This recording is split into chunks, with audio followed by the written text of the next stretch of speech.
அனைவருக்கும் என்னுடைய முதற்கண் நன்றி கலந்த வணக்கம்.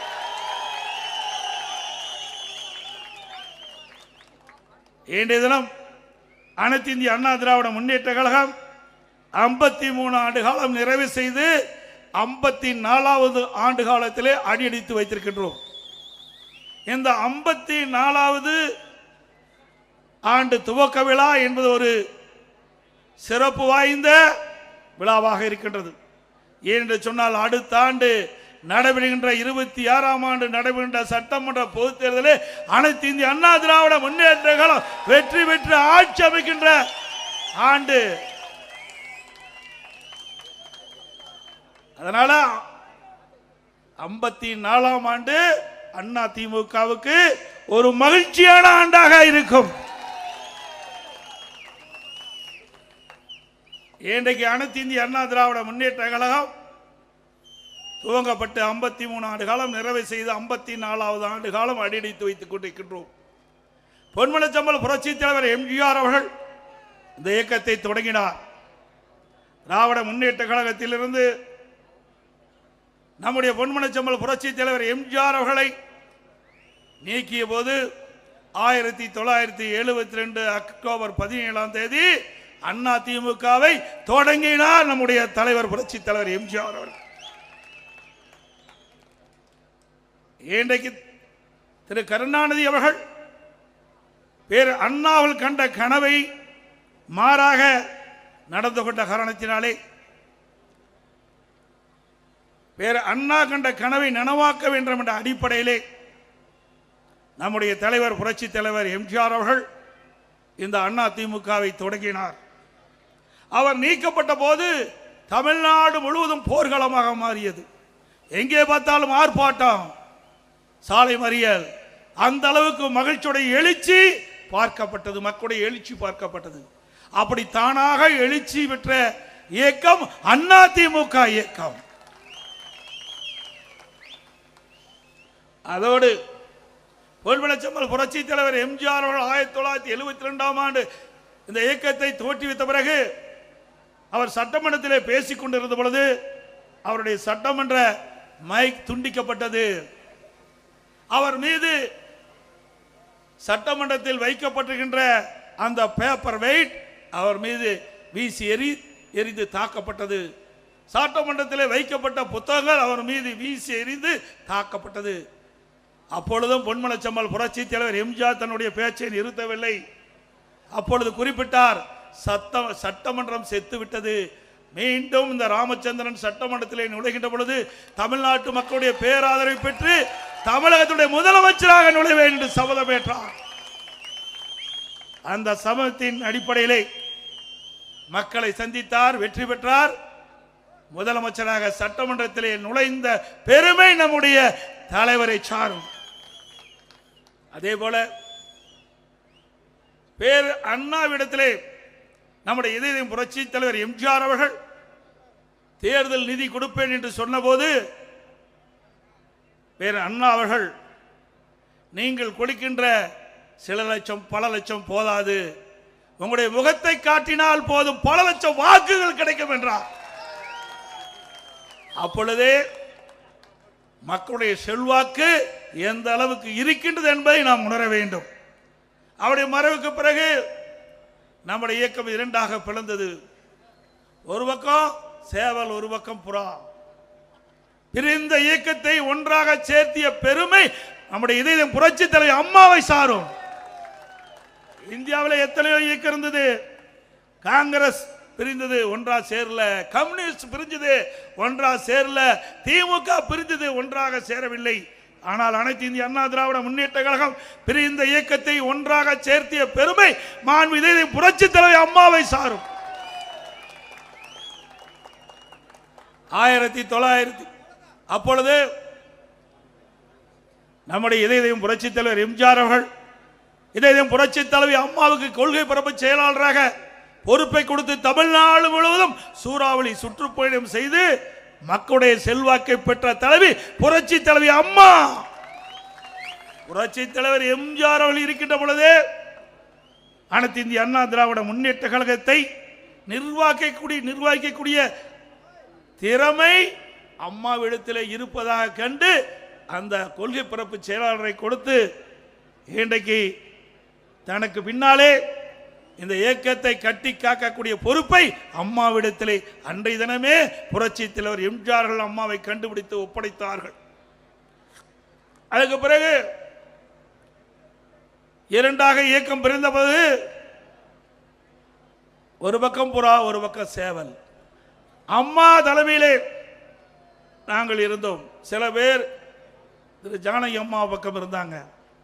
அப்பொழுது சுமார் 29 பேர்கள் வெற்றி பெற்றோம். முதலிலே 27, பிறகு ஒன்றாக இணைந்த பிறகு 2, 29 பேர் வெற்றி பெற்றோம். இதே புரட்சி தலைவி அம்மா அவர்கள் எதிர்க்கட்சி தலைவராக இருந்தார். அப்பொழுது சட்டமன்றத்தில் பேசிக் கொண்டிருந்த பொழுது பெண் என்றும் பாராமல், ஒரு எதிர்க்கட்சி தலைவர் என்று பாராமல், ஒரு சட்டமீற்ற மாமன்றத்திலேயே ஒரு முதலமைச்சர் திரு கருணாநிதி அமர்ந்திருக்கின்ற பொழுது, அப்பொழுது நானும் மாண்புக அம்மா அவர்களுடைய கருணையால் நான் எடப்பாடி சட்டமன்றத்திலே வெற்றி பெற்று, சேவல் சின்னத்திலே வெற்றி பெற்று அம்மாவோடு பணியாற்றக்கூடிய சந்தர்ப்பம் எனக்கு கிடைத்தது. இன்றும் என் கண் எதிரே இந்த காட்சி இருந்து கொண்டிருக்கின்றது. அப்பொழுது அம்மா சட்டமன்றத்திலே பேசிக் கொண்டிருந்த பொழுது திடீரென்று அம்மா மீது தாக்குதல் தொடர்ந்தார்கள். புத்தகத்தை வீசி எறிந்து அம்மாவை தாக்கினார்கள். சில சட்டமன்ற உறுப்பினர்கள், சில அமைச்சர்கள் அம்மாவை தாக்கினார்கள். அம்மா தலைமுடியை பிடித்து இழுத்தார்கள். அம்மா சேலை பிடித்து இழுத்தார்கள்.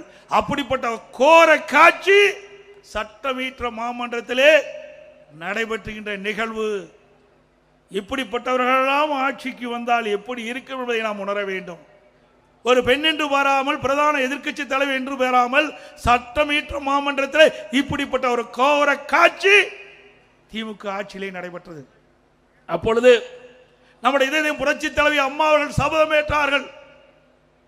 மீண்டும் இந்த சட்டமன்றத்துக்கு நுழைகின்ற பொழுது பொதுமக்களை சந்தித்து நியாயம் கேட்டு பொதுமக்கள் ஆதரவோடு நான் வெற்றி பெற்று தமிழகத்தினுடைய முதலமைச்சராக சட்டமன்றத்தில் நுழைவேன் என்று சபதமேற்றார்.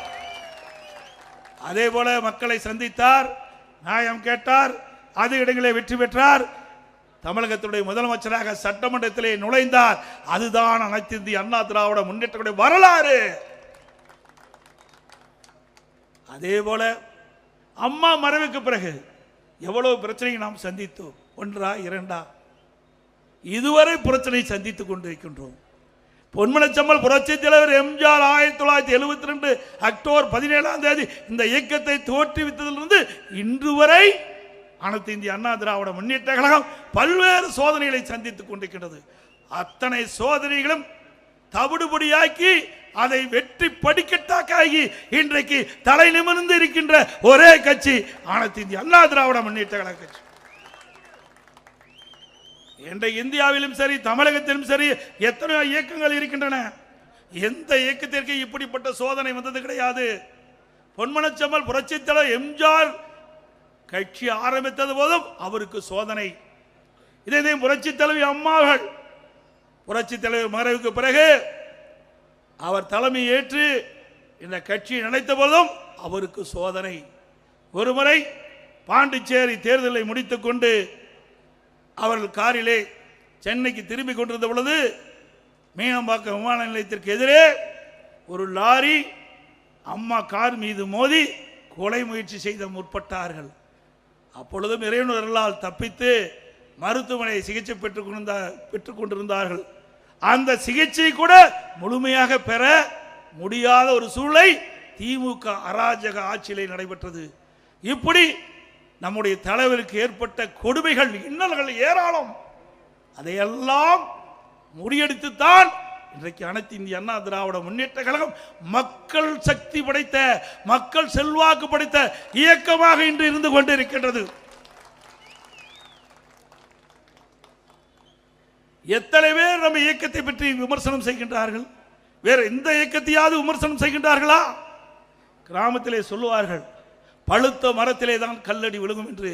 மக்கள் செல்வாக்கு படைத்த கட்சி மீதுதான் இன்றைக்கு பல்வேறு வகையிலே இன்றைக்கு அவதூறு பிரச்சாரங்களை செய்து வருகின்றார்கள். வேற எந்த கட்சி பற்றியும் யாரும் நினைப்பதில்லை. அனைத்து இந்திய அண்ணா திராவிட முன்னேற்ற கழகம் மக்கள் செல்வாக்கு மிக்க கட்சி. அதனால் நம் மீது அத்தனை பேரும் எரிந்து கொண்டு இருக்கின்றார்கள். அது மட்டுமல்ல, சிந்தித்து பார்க்க வேண்டும். அம்மா அவர்கள் மறைவுக்கு பிறகு நான் முதலமைச்சராக பொறுப்பேற்கின்ற பொழுது மேதகு ஆளுநர் அவர்கள் சட்டமன்றத்திலே பெரும்பான்மை நிரூபிக்க வேண்டும் என்று ஆணை பிறப்பித்து, அந்த ஆணையின்படி சட்டப்பேரவை தலைவர்கள் என்னிடத்திலே நீங்கள் சட்டமன்றத்திலே பெரும்பான்மை நிரூபிக்க வேண்டும் என்று கேட்டுக்கொண்டார். அதன்படி சட்டப்பேரவை தலைவருடைய அறிவிப்பு கிடங்க சட்டமன்றம் கூட்டப்பட்டது. சட்டமன்றத்திலே பெரும்பான்மை நிரூபிக்கின்ற பொழுது இன்றைய முதலமைச்சர் அன்றைக்கு எதிர்க்கட்சி தலைவராக இருந்தார். அப்பொழுது நடந்த சம்பவம் எல்லா தொலைக்காட்சியில் நீங்கள் பார்த்திருப்பீர்கள். எந்த மாநிலத்திலும் இல்லாத அளவிற்கு நான் பெரும்பான்மையை நிரூபிக்கின்ற அந்த காலகட்டத்தில் சட்டப்பேரவை தலைவரை அந்த புனித நாற்காலியிலிருந்து கீழே இழுத்து தள்ளி அவருடைய மைக்கை உடைக்கப்பட்டு, அவருடைய மேஜைகள் உடைக்கப்பட்டு, அந்த ஆசனத்திலே நாற்காலியிலே அமர்ந்து காட்சி அளித்தார்கள் திமுக கட்சியை சேர்ந்த சட்டமன்ற உறுப்பினர்கள். அது மட்டுமல்ல, நான் முதலமைச்சராக தேர்ந்தெடுத்து அவையிலே அமர்ந்திருக்கின்றேன். அமைச்சர் சகாக்கள் அமர்ந்திருக்கின்றார்கள். அவர் மேஜையின் மீது ஏறி நடனமாடினார்கள் திமுக சட்டமன்ற உறுப்பினர். இப்படி கேவலமான செயலில் ஈடுபட்ட கட்சி திமுக கட்சி என்பதை நாம் உணர வேண்டும். இவர்கள் யார்? இவர்கள் எப்படி நாட்டு மக்களுக்கு நன்மை செய்வார்கள்? ஒரு சட்டமன்ற மாமன்றத்திலே இப்படிப்பட்ட கேவலமான முறையில் நடந்து கொண்ட கட்சி திமுக கட்சி. அதுக்கு பிறகு பெரும்பான்மை நிரூபிக்கப்பட்டது. அது தாக்கு பிடிக்க முடியாமல், அதை தாங்கிக் கொள்ள முடியாமல் திரு ஸ்டாலின் அவர்கள் வெளியிலே வந்து சட்டையை கிழித்துக் கொண்டு வெளியிலே வந்தார். சட்டை கிழித்துக் கொண்டு வந்தால் என்றால் என்ன என்று பொருள் உங்களுக்கே தெரியும். சட்டை யார் கிழித்துக் கொள்வார்? அதுதான். அதேபோல் 2026 சட்டமன்ற தேர்தலும் அண்ணா திமுக பெரும்பான்மையான இடங்களிலே வெற்றி பெற்று ஆட்சி அமைக்கும். அதே நிலையிலே தான் ஸ்டாலின் இருப்பார். ஸ்டாலின் அவர்களே, அண்ணா திமுக தாக்க தாக்க அண்ணா திமுக வளர்ந்து கொண்டுதான் இருக்கும்.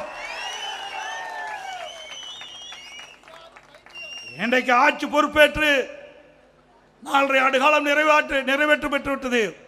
இந்த 4.5 ஆண்டு திராவிட முன்னேற்ற கழக ஆட்சியில் என்ன சாதனை படைத்தீர்கள் தமிழ்நாட்டு மக்களுக்கு சிந்தித்து பாருங்கள். அனைத்து இந்திய அண்ணா திராவிட முன்னேற்ற கழக ஆட்சியிலே கொண்டு வரப்பட்ட திட்டம், முடிக்கப்பட்ட திட்டத்தை தான் நீங்கள் ரிப்பன் கட்டி அதை கட் பண்ணி திறந்து வைத்துக் கொண்டிருக்கிறீர்கள். வேற என்ன சாதனை செய்தீர்கள்? இந்த 4.5 ஆண்டு காலம் வீணடிக்கப்பட்டு விட்டது. 4.5 ஆண்டு காலத்திலே துறை வாரியாக லஞ்ச ஊழல் நிறைந்து விட்டது. எல்லா துறையிலும் லஞ்சம் இல்லாத துறையே கிடையாது. இந்தியாவிலேயே ஊழல் நிறைந்த மாநிலம் என்றால் அது தமிழ்நாடு தான் என்று சொல்லுகின்ற அளவுக்கு ஒரு மிக மோசமான கேவலமான ஆட்சி தமிழகத்தில் நடைபெற்றுக் கொண்டிருக்கின்றது. சிந்தித்து பார்க்க வேண்டும். மக்களை பற்றி சிந்திப்பதற்கு நேரம் இல்லை. குடும்பத்தை பற்றி சிந்திக்கின்ற முதலமைச்சர் தான் இன்றைய முதலமைச்சர். திமுக என்றால் குடும்பம், குடும்பம் என்றால் திமுக.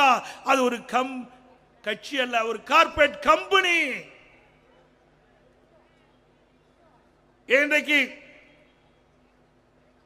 தமிழகத்திலே குடும்ப ஆட்சி நடைபெற்றுக் கொண்டிருக்கின்றது. தமிழகத்திற்கு 4 முதலமைச்சர் இருக்கின்றார்கள், 4 அதிகார மையம் இருக்கின்றது. 1 திரு ஸ்டாலின், 2 உதயநிதி ஸ்டாலின், பிறகு திரு ஸ்டாலினுடைய மனைவி, பிறகு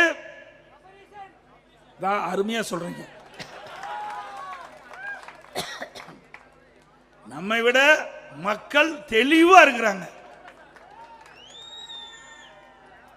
4 அதிகார மையங்கள் தமிழகத்தை ஆட்டி படைத்துக் கொண்டிருக்கின்றது.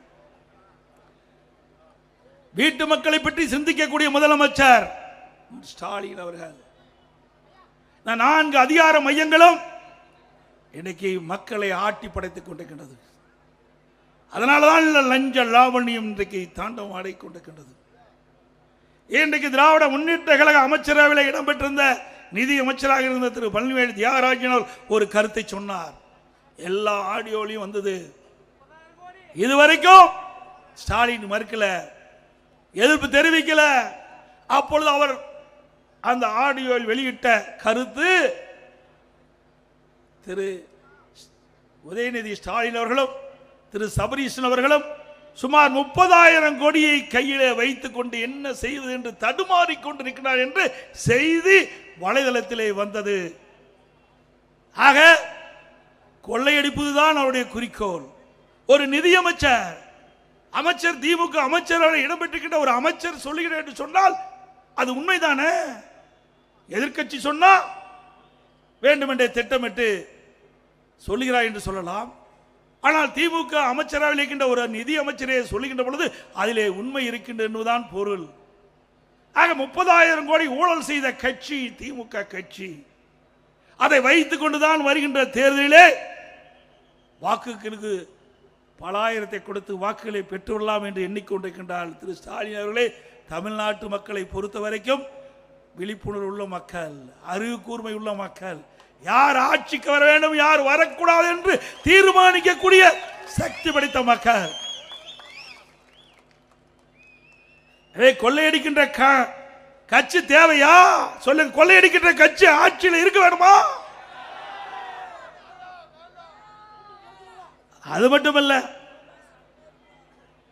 குடும்ப அரசியல், வாரிசு அரசியல். வாரிசு அரசியல் என்று சொன்னா ஒரு கட்சியினுடைய அமைச்சர் இருப்பாங்க, அவருடைய மகன் எம்எல்ஏ எம்பி ஆகுவாங்க. அது கிடையாது. அடுத்த ஆண்டு அவர் குடும்பத்தில் யார் வேணாலும் ஆகலாம், ஆகாதையும் போகலாம். ஆனா வாரிசு அரசியல் என்பது அந்த கட்சிக்கு தலைமை பொறுப்பேற்கின்றவர் தான் வாரிசு அரசியல். திரு கருணாநிதி இருந்தார், அதுக்கு பிறகு ஸ்டாலின் அவர்கள், அதுக்கு பிறகு உதயநிதி ஸ்டாலினை கொண்டு வருவதற்கு முயற்சி செய்கின்றார். அவருக்கு பிறகு இன்ப நிதி வருவதற்கும் இன்றைக்கு பிள்ளையார் சொல்லி போட்டுக்கிறாங்க. ஆக திரு கருணாநிதி குடும்பம் என்ன அரச பரம்பரை குடும்பமா? இவர் தான் ஆட்சிக்கு வர வேண்டுமா? இவர் குடும்பத்தை சேர்ந்தவர்கள் தான் முதலமைச்சராக இருக்க வேணுமா? இங்க இருக்கின்ற யாரோ ஒருத்தர் ஆனா என்ன மக்களை பாதுகாக்க முடியாதா? வரக்கூடாதா? இது ஜனநாயக நாடு. மேடையில் இருக்கின்றவர்கள் யார் வேணாலும் வரலாம். இங்க இருக்கின்றவர்கள் யார் வேணாலும் தமிழகத்தினுடைய முதலமைச்சராக வருவதற்கு தகுதி இருக்குது. ஆனா திமுகவில் மட்டும்தான் திரு கருணாநிதி குடும்பத்தை தவிர எவரும் வர முடியாது. அனைத்து இந்திய அண்ணா திராவிட முன்னேற்ற கழகம் ஒரு ஜனநாயக நீதி உள்ள கட்சி. ஒரு சாதாரண தொண்டன் கூட இந்த இயக்கத்திற்கு பொதுச் செயலாளராக வர முடியும். சாதாரண தொண்டன் கூட எம்எல்ஏ ஆக முடியும், எம்பி ஆக முடியும், அமைச்சராக முடியும், ஏன் முதலமைச்சரே ஆக முடியும். அண்ணா திமுகவில் மட்டும்தான், வேற எந்த கட்சியிலும் ஆக முடியாது. அப்படி பொன்மனச்சம்பல் புரட்சி தலைவர் எம்ஜிஆர், புரட்சி தலைவி அம்மா இருவரும் தலைவர்கள் நம்மை வளர்த்து ஆளாக்கியிருக்கின்றார்கள். அப்படி உயிரோட்டம் உள்ள கட்சி அனைத்து இந்திய அண்ணா திராவிட முன்னேற்ற கழக கட்சி. இந்த இயக்கத்தை எந்த கொம்பனாலும் அசைக்கவோ ஆட்டவோ முடியாது. எப்படி காற்றை தடை போட முடியாதோ அப்படி அனைத்து இந்திய அண்ணா திராவிட முன்னேற்ற கழகத்தை எவராலும் தடுத்து நிறுத்த முடியாது. அது மட்டுமல்ல, ஸ்டாலின் அவர்கள் உதயநிதி ஸ்டாலின் அவர்களை முதலிலே சட்டமன்ற உறுப்பினர் ஆக்கினார், பிறகு அமைச்சர் ஆக்கினார், இப்பொழுது துணை முதலமைச்சர் ஆக்கியிருக்கின்றார். அந்த கட்சியில் உழைத்தவர்கள் யாரும் இல்லையா? எத்தனை பேர் மூத்த தலைவர் இருக்கின்றார்கள். எப்பொழுது பார்த்தாலும் ஸ்டாலின் பேசுவார். எமர்ஜென்சியில் மிசா சட்டத்திலே நான் சிறையிலே இருந்தேன் என்று சொல்லுவார்.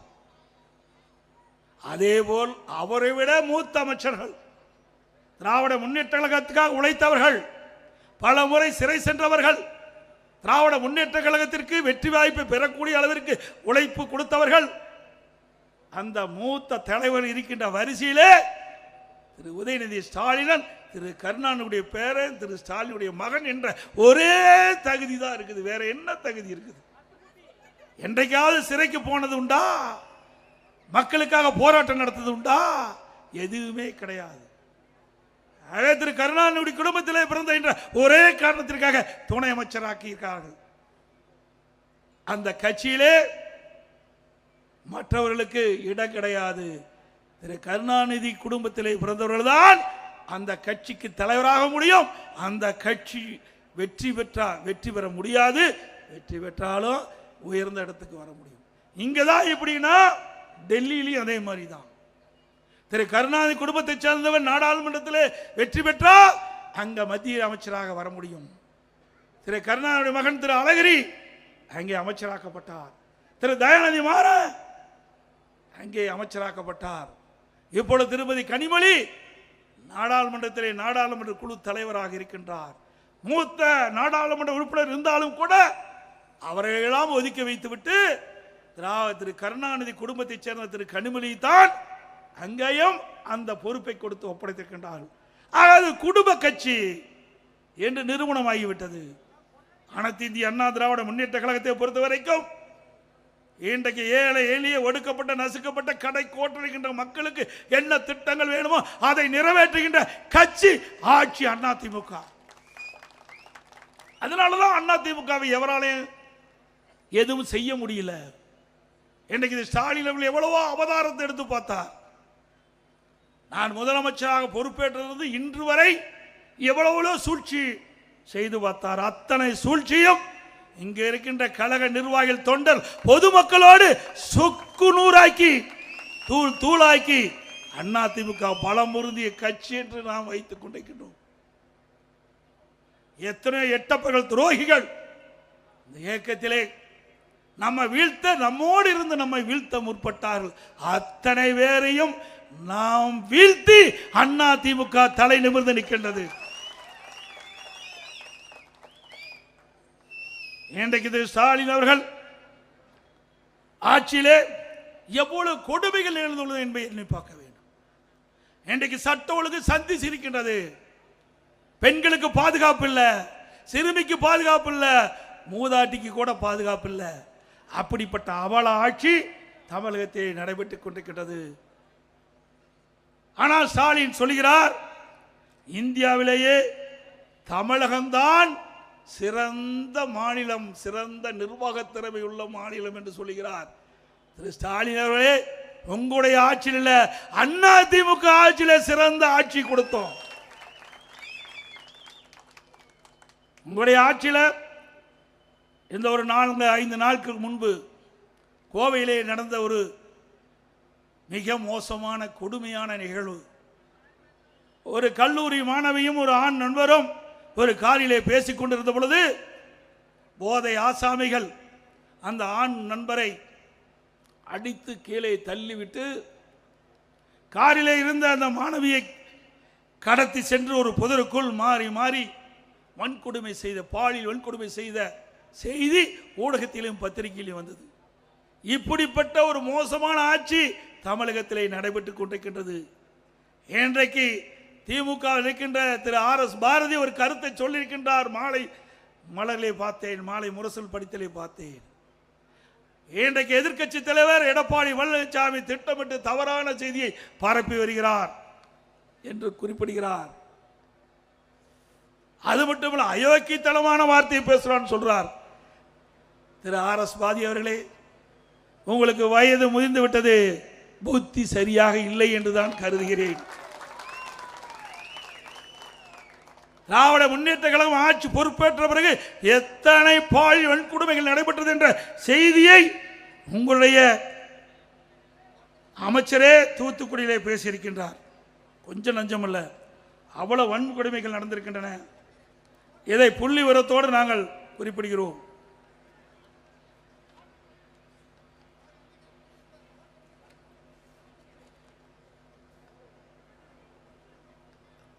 அந்த பாலியல் வன்கொடுமைக்கு ஆளானவர்களுக்கு போக்சோ சட்டத்தில் பாதிக்கப்பட்டவர்களுக்கு 104 கோடி நிவாரணம் வழங்கப்பட்டதாக பெருமையாக சொல்கின்றார். அமைச்சர் அவர்களே, பாலியல் வன்கொடுமை போக்சோ சட்டம் வராத அளவிற்கு தடுத்து நிறுத்தினால் பெருமை, பாதிக்கப்பட்டவர்களுக்கு நிவாரணம் கொடுப்பதால் அது நன்மையாகிவிடாது. ஒரு பாதிப்புக்கு இல்லாமல் மக்களை பாதுகாக்க வேண்டும், பெண்களை பாதுகாக்க வேண்டும், சிறுமிகளை பாதுகாக்க வேண்டும். அதுதான் அதிமுக ஆட்சியிலே நடைபெற்றுக் கொண்டிருந்தது.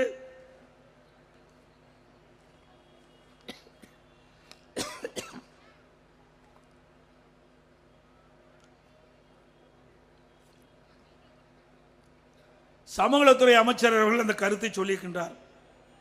6999 சிறுமிகள் பாலியல் வன்கொடுமைக்கு ஆளாக்கியுள்ளார்.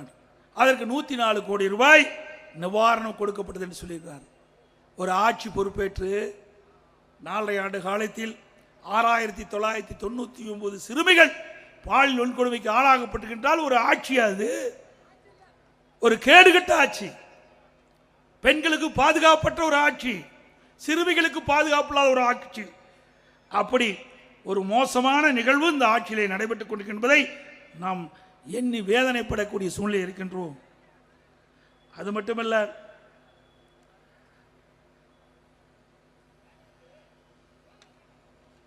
இன்றைக்கு தமிழகத்தில் போதைப் பொருள் விற்பனை சர்வதாரணமாக நடக்குது. உங்களுக்கு எல்லாம் தெரியும், கிராமத்திலிருந்து நகரம் வரை போதைப் பொருள் விற்பனை இல்லாத இடமே இல்லை, கஞ்சா இல்லாத இடமே இல்லை. எங்க பார்த்தாலும் கொலை, கொள்ளை, திருட்டு, வழிப்பறிவு, பாலியல் வன்கொடுமை நடப்பது என்று சொன்னால் அதற்கு இந்த கஞ்சா போதை ஆசாமிகளால் தான் நடக்குது. இதை கட்டுப்படுத்த வேண்டும் என்று நான் பல முறை சட்டமன்றத்திலே பிரதான எதிர்க்கட்சி என்ற முறையிலே நான் குரல் கொடுத்தேன். ஆனால் இன்றைய முதலமைச்சர் அதுக்கெல்லாம் கவனம் செலுத்தவில்லை. இன்றைக்கு தமிழ்நாடு முழுவதும் அன்றாட செய்திகள், ஊடகத்திலும் பத்திரிகையிலும் வருகின்ற செய்தி, இத்தனை கிலோ, இத்தனை டன் கஞ்சா கைப்பற்றப்பட்டது என்ற செய்தி தான் வந்து கொண்டு இருக்கின்றது. இன்றைக்கு தமிழகத்திலே போதைப் பொருள் நிறைந்த மாநிலமாக இன்றைக்கு திராவிட முன்னேற்ற கழகத்திலே உருவாகிவிட்டது. இப்படிப்பட்ட ஒரு மோசமான ஆட்சி, இந்த போதைப் பொருள் ஆசாமியால் தான் இவ்வளவு கொடூர நிகழ்வுகள் தமிழகத்திலே நடந்து கொண்டிருக்கின்றன. அதை தடுப்பதற்கு திராணியற்ற முதலமைச்சர், காவல்துறையை வைத்துக் கொண்டிருக்கின்ற முதலமைச்சர் ஒரு கடுமையான நடவடிக்கை எடுக்கப்பட்டிருக்க வேண்டும். ஒரு பிரதான எதிர்க்கட்சி சொல்கின்ற பொழுது அந்த கருத்தை உள்வாங்கி இதை எப்படி தடுத்து நிறுத்துவது, அதற்கு என்ன உண்டான நடவடிக்கை எடுக்குது என்று ஒரு நடவடிக்கை எடுக்கப்பட்டது. ஒரு சிறந்த முதலமைச்சர்.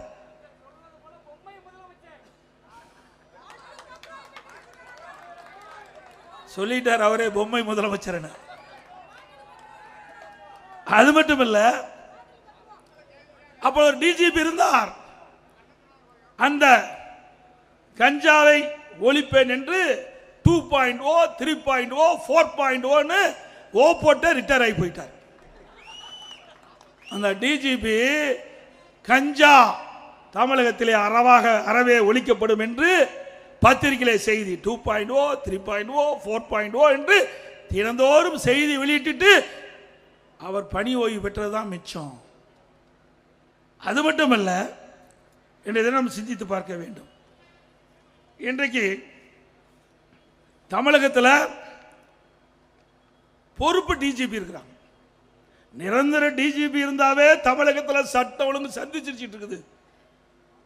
இன்றைக்கு ஒரு டிஜிபி ஓய்வு பெறுவது சொன்னால், ஓய்வு பெறுவதற்கு 3 மாதத்திற்கு முன்பாகவே தமிழ்நாடு அரசு அந்த டிஜிபி யாரெல்லாம் தகுதியார்களோ அந்த பட்டியலை தயாரித்து மத்தியில் இருக்கின்ற யூபிஎஸ்சி, அதாவது மத்திய பணியாளர் தேர்வாணையத்துக்கு அனுப்ப வேணும்.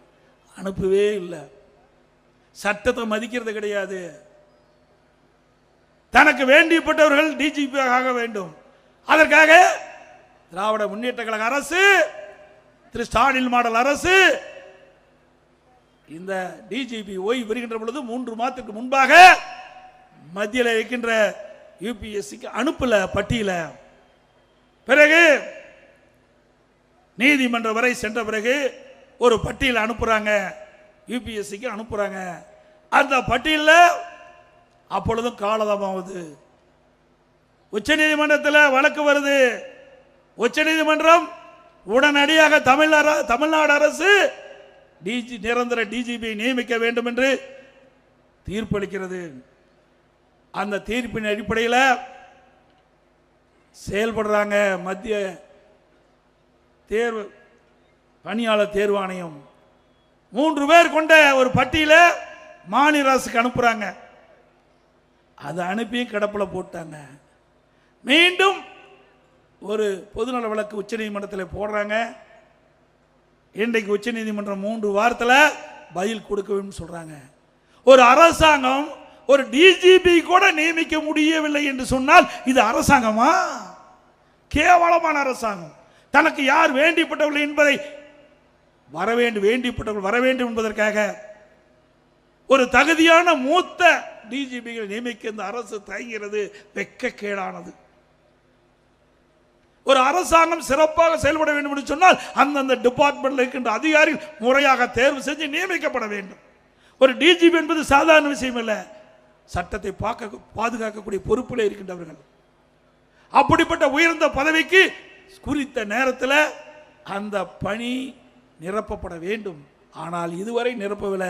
உச்ச நீதிமன்றம் வரை போய் உச்ச நீதிமன்றம் ஆணை பிறப்பிக்கின்றது. இதுவரை நியமிக்கப்பதா அரசாங்கம். இந்த அரசாங்கம் திரு ஸ்டாலின் அவர்களே, ஒரு திறமையற்ற முதலமைச்சர், பொம்மை முதலமைச்சர் என்று நீங்கள் நிரூபித்து காட்டிக் கொண்டிருக்கின்றீர்கள். அப்புறம் இங்க அருமை சக சொன்ன 10 ரூபாய்.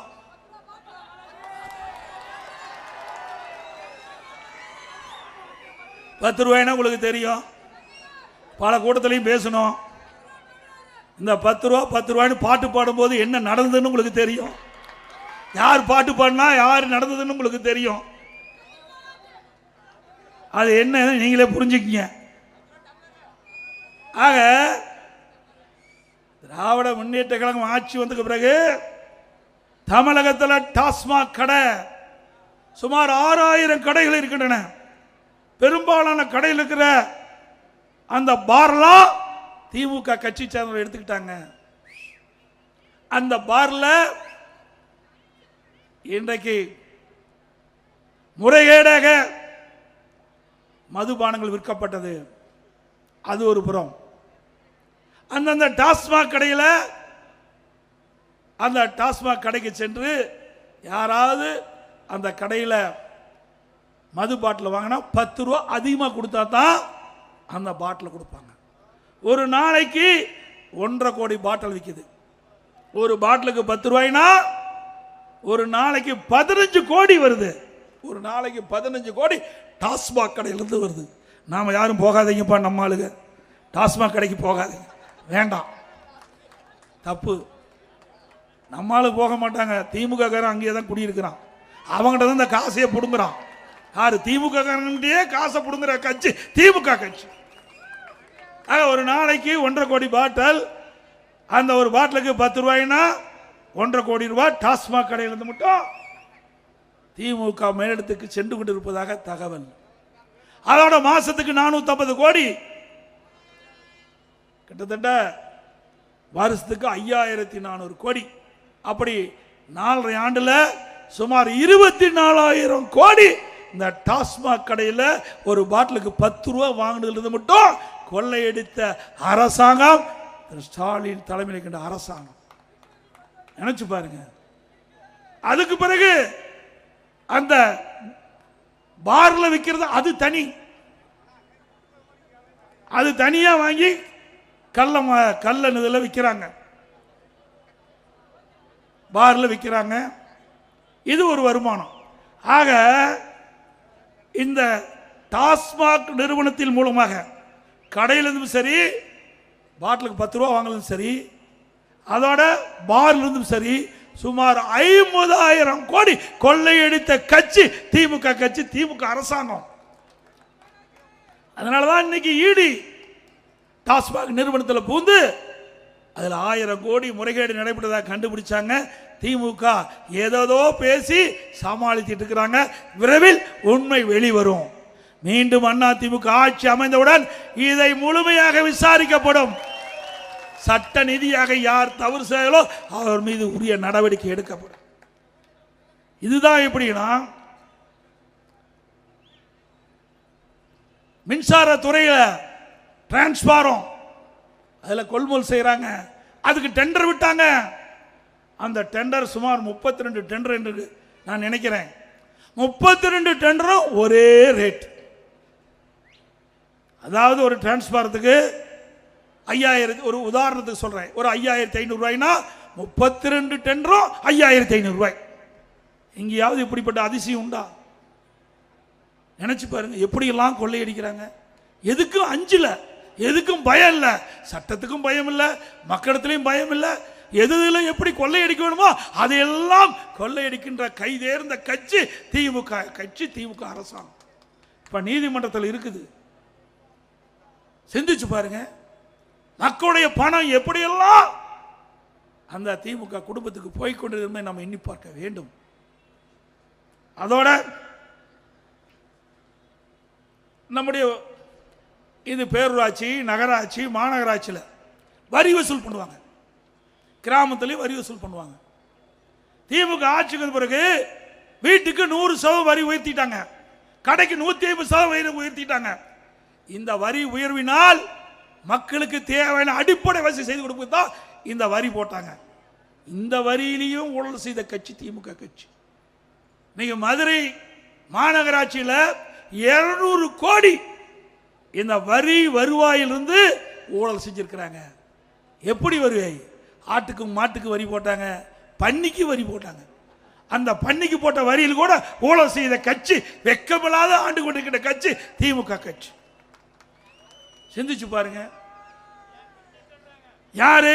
திமுக ஆட்சி, திமுக மேயர், திமுகவே ஊழலை கண்டுபிடிச்சிருக்குது. நாம சொல்லல, திமுக அரசாங்கமே ஊழல் கண்டுபிடித்து வெளியிலே வெளியிடப்பட்டதுதான் நான் சொல்றேன்.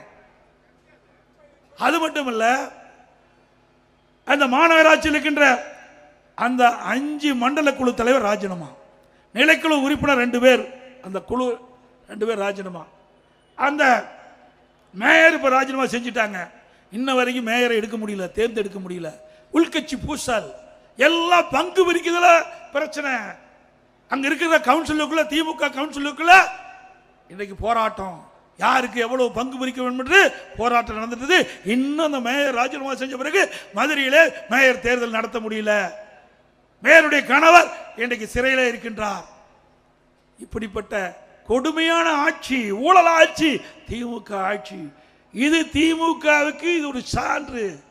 நாம சொல்லல, எதிர்கட்சி சொல்லல, திமுக ஆளுகின்ற அரசாங்கம் அதை கண்டுபிடிச்சு இதை வெளியிட்டிருக்குது. இங்கதான் எப்படின்னா, திண்டுக்கல் மாநகராட்சியில் 4.5 கோடி ஊழல்.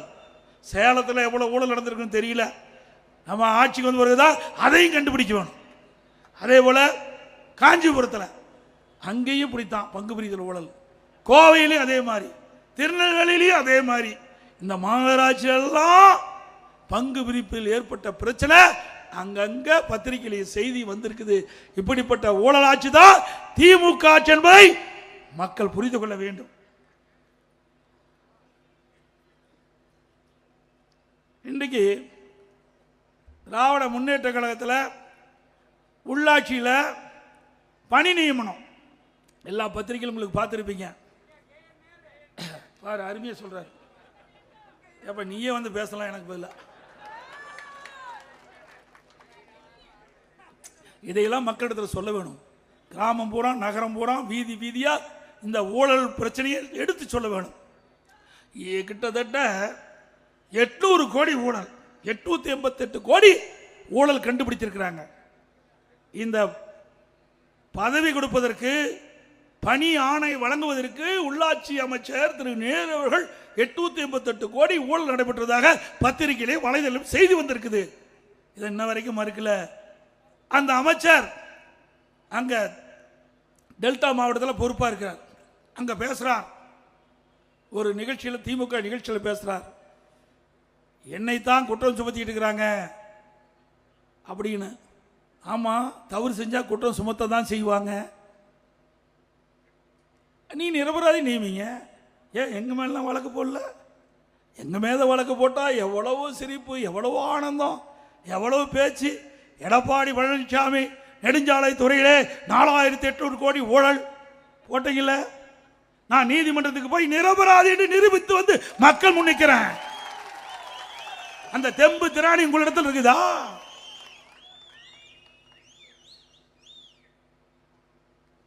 நீதியரசர் கூட கேட்டார், வழக்கு போடு, என் மீது வழக்கு போட்டவரே அந்த வழக்கை திரும்ப பெறுவேன் என்று சொன்னார். நான் இல்ல, என் மீது ஊழல் குற்றச்சாட்டு சொல்லி மக்களிடத்திலே பரப்பி விட்டார்கள்.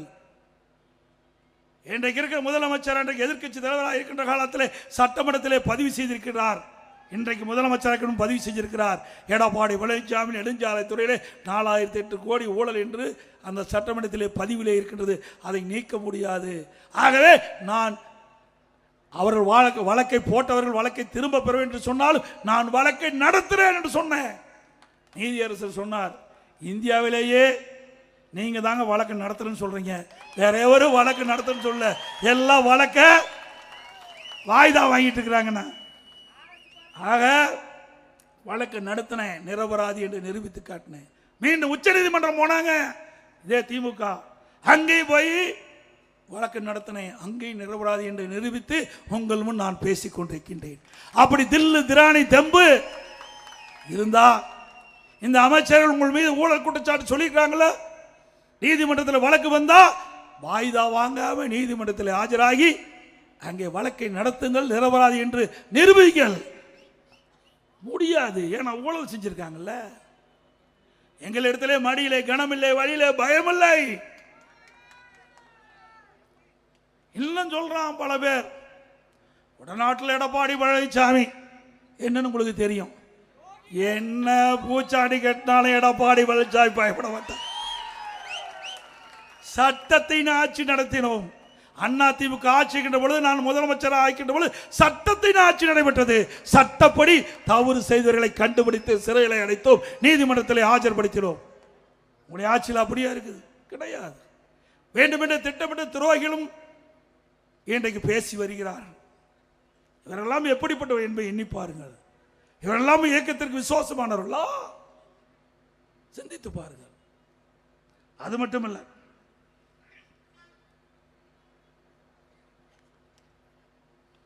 இன்னைக்கு திராவிட முன்னேற்ற கழகம் ஆட்சிக்கு வந்த பிறகு விலைவாசி விண்ணை முட்டுகின்ற அளவுக்கு உயர்ந்துட்டது. அதை பத்தி கவலை இல்லை. அரிசி விலை உயர்வு, பருப்பு விலை உயர்வு, எண்ணெய் விலை உயர்வு கட்டுப்படுத்துவதற்கு இந்த அரசாங்கம் என்ன நடவடிக்கை எடுத்தது? இதே அனைத்து இந்திய அண்ணா திராவிட முன்னேற்ற கழகம் ஆட்சிக்கின்ற பொழுது, நான் முதலமைச்சராக பதவியில் இருக்கின்ற பொழுது, இப்படி உணவுப் பொருட்கள் விலை ஏறுகின்ற பொழுது உணவு அந்த விலை ஏற்றத்தை தடுப்பதற்கு விலை கட்டுப்பாட்டு நிதியம் என்று ஒரு நிதியை ஒதுக்கினேன். 100 கோடி ஒதுக்கி எந்த உணவுப் பொருள் விலை ஏறுது, புளி விலை ஏறுதா, உடனே எந்த மாவட்டத்தில் எந்த மாநிலத்தில் புளி விலை குறைவாக இருக்குது அங்கே கொள்முதல் செஞ்சு தமிழ்நாட்டில் விலை ஏறாமல் பார்த்துக்கிட்டோம். பருப்பு விலை உயருதா, எந்த மாநிலத்தில் பருப்பு விலை குறைவு அங்கே போய் நம்முடைய கூட்டுறவுத்துறை அதிகாரிகள் கொள்முதல் செஞ்சு தமிழ்நாட்டுக்கு கொண்டு வந்து பருப்பு விலை உயராமல் பார்த்துக்கிட்டோம். இப்படி மக்கள் பாதிப்பு அடையக்கூடாது என்று இதற்கென்று ஒரு தனி நிதி ஒதுக்கி அந்த உணவுப் பொருளை கட்டுப்பாட்டுகள் வச்சிருந்தோம். இந்த ஆட்சியில் எதுவுமே கிடையாது. அரிசி விலை அண்ணா திமுக ஆட்சிக்கு திமுக ஆட்சிக்கு ஒரு கிலோவுக்கு 20 ரூபாய் ஏறி போச்சு. கடல் எண்ணெய் 60 ரூபாய் ஏறி போச்சு. பருப்பு 56 ரூபாய் ஏறி போச்சு ஒரு கிலோவுக்கு. அதையெல்லாம் இந்த அரசு கட்டுப்படுத்துவதற்கு ஏதாவது நடவடிக்கை எடுத்ததா? ஏழை எளிய ஒடுக்கப்பட்ட தாழ்த்தப்பட்ட மக்கள், இன்றைக்கு மக்கள் படுகின்ற துன்பத்தை இந்த அரசாங்கம் எண்ணி பார்த்ததா? எதுவுமே கிடையாது. முழுக்க முழுக்க குடும்பம். அந்த குடும்பத்தில் என்ன வருமானம் வருது என்னதான் சிந்திக்கிறாங்க. இன்றைக்கு முதலமைச்சரும் சுகாதாரத்துறை அமைச்சரும் அங்க நடைபயணம் மேற்கொண்டிருக்கிற பொழுது அப்போ முதலமைச்சர் கேட்கிறார். அப்போ உதயநிதி ஒரு படம் நடிச்சுட்டு வெளியே வந்தது. அப்போ என்ன படம்? கழக தலைவன் ஒரு படம் வந்தது. அப்போ ஸ்டாலின் கேட்கிறாரு, என்ன எவ்வளவு வசூல் ஆகியிருக்குதுன்னு.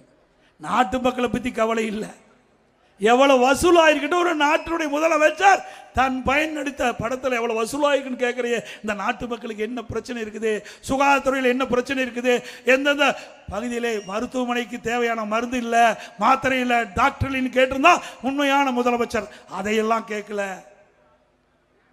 எப்படி வசூல் ஆகுது என்று கேட்ட முதலமைச்சர் இன்றைய முதலமைச்சர் ஸ்டாலின்.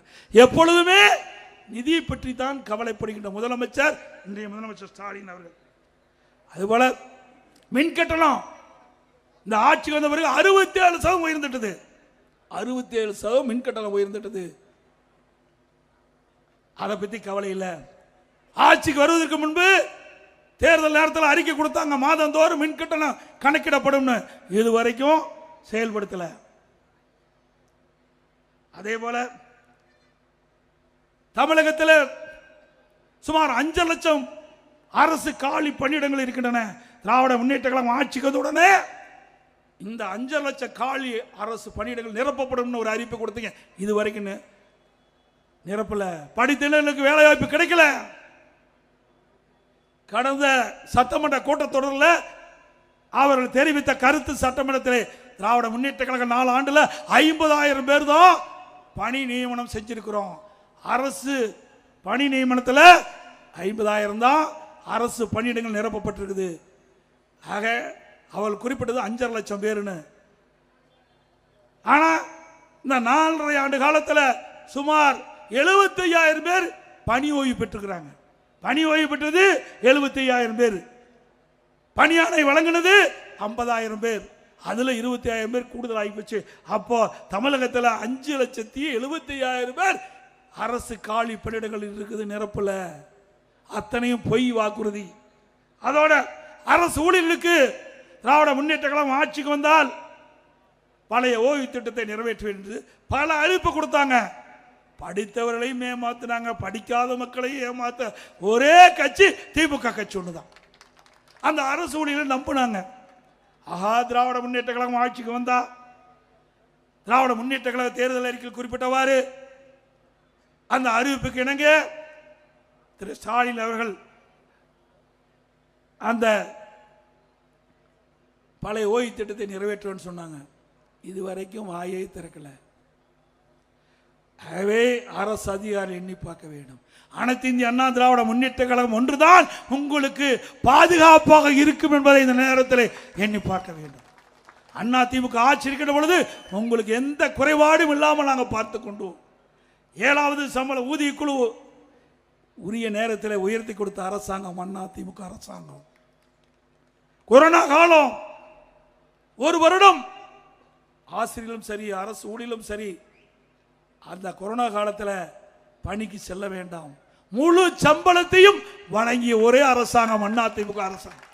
கேரளா, கர்நாடகா, தெலுங்கானா அங்கெல்லாம் பணிக்கு வராத காலத்தில் ஒரு 30-35% சம்பளத்தில் பிடித்தம் செஞ்சாங்க. ஆனால் தமிழ்நாடு அரசு, அம்மாவுடைய அரசு, ஆசிரியர்களுக்கும் சரி, அரசு ஊழியர்களுக்கும் சரி, 1 ரூபா கூட சம்பளத்தை பிடிக்காமல் முழு சம்பளத்தை அரசு ஊழியர்களுக்கு வழங்கிய ஒரே அரசாங்கம் அண்ணா திமுக அரசு. அது மட்டுமல்ல, அந்த காலகட்டத்தில், கொரோனா காலகட்டத்தில் நீங்கள் பள்ளிக்கு வர வேண்டியதில்லை என்று அவர்களுக்கு வீட்டிலே இருந்து ஓய்வு எடுக்கக்கூடிய சூழ்நிலையும் உருவாக்கி தந்தோம். ஆனால் திமுக ஆட்சிக்கு வந்த பிறகு ஒரு 3-4 மாதம் இந்த கொரோனா அப்படியே கண்டினியூ. அந்த கொரோனா இருந்தது. அந்த காலகட்டத்தில் ஆசிரியர்கள்லாம் பள்ளிக்கு வர வேண்டும். அந்த பள்ளியில், பள்ளிக்கூடத்தில் இருக்கிற மாணவர்கள் இல்லை, ஆனால் ஆசிரியர்கள் மட்டும் பள்ளியில் வந்து அங்கேயே தங்கி இருக்க வேண்டும். அந்த 4 மாத காலத்தில் பள்ளியிலே மாணவர் இல்லாமல் மன உளைச்சலுக்கு ஆசிரியர்கள் ஆனார்கள். இதுதான் அரசு ஊழியர்கள் எண்ணி பார்க்க வேண்டும். அண்ணா திமுகவுக்கும் திமுகவுக்கும் உள்ள வித்தியாசம். அதே போல விவசாயிகள் ஏற்றம் பெற வேண்டும் என்பதற்காக 2 முறை 5 ஆண்டுல 2 முறை விவசாயிகள் தொடக்க வேளாண் கூட்டுறவு கடன் சங்கத்திலே வாங்கிய பயிர் கடன் 2 முறை தள்ளுபடி செஞ்சோம். 2 முறை தள்ளுபடி. அதுபோல விவசாயிகள் பயனடைவதற்காக குடி பராமரிப்பு திட்டம், ஏரி, குளம், குட்டை எல்லாம் தூர்வாரணும். அண்ணா திமுக ஆட்சியில் சுமார் 6000 ஏரிகள் தூர்வாரணம். பொதுப்பணித்துறையின் சார்பாக 6000 ஏரிகள் தூர்வாரப்பட்டு மழை காலத்தில் பெய்கின்ற நீர் சிந்தாமல் அனைத்தும் சேமித்து வைத்தோம். ஊராட்சி ஒன்றியம், குளம், குட்டை 26,000 ஏரிகள் அத்தனை தூர்வாரி இன்றைக்கு மழை காலத்திலே தண்ணீரை தேக்கி வைத்து நிலத்தடி நீரை உயர்த்தி விவசாயத்துக்கு தேவை நீர், குடிப்பதற்கு தேவை நீரை உருவாக்கி தந்த அரசாங்கம் அண்ணா திமுக அரசாங்கம். அந்த திட்டத்தையும் கைவிட்டுட்டீங்க.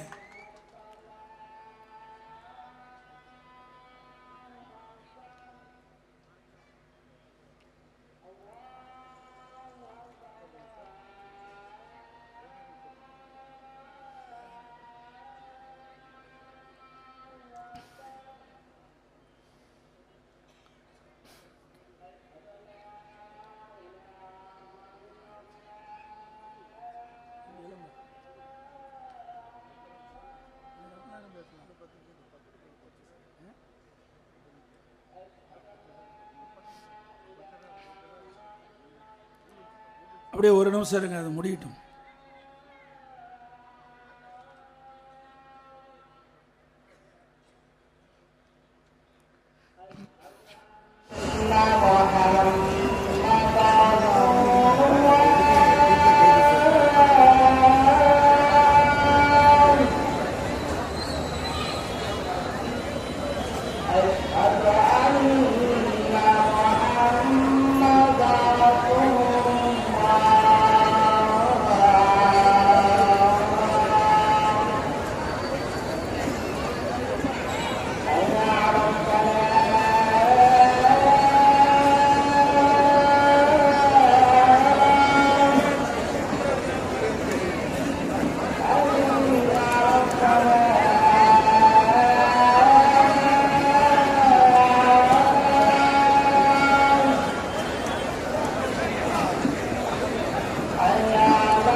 அதே போல நம்முடைய சேலம் மாவட்டத்தில் மேட்டூர் சட்டமன்ற தொகுதி, ஓமலூர் சட்டமன்ற தொகுதி, எடப்பாடி சட்டமன்ற தொகுதி, சங்ககிரி சட்டமன்ற தொகுதி, இங்கு இருக்கின்ற வறண்ட 100 ஏரிகளுக்கு நீர் நிரப்புகின்ற திட்டம், நீரேற்று திட்டம்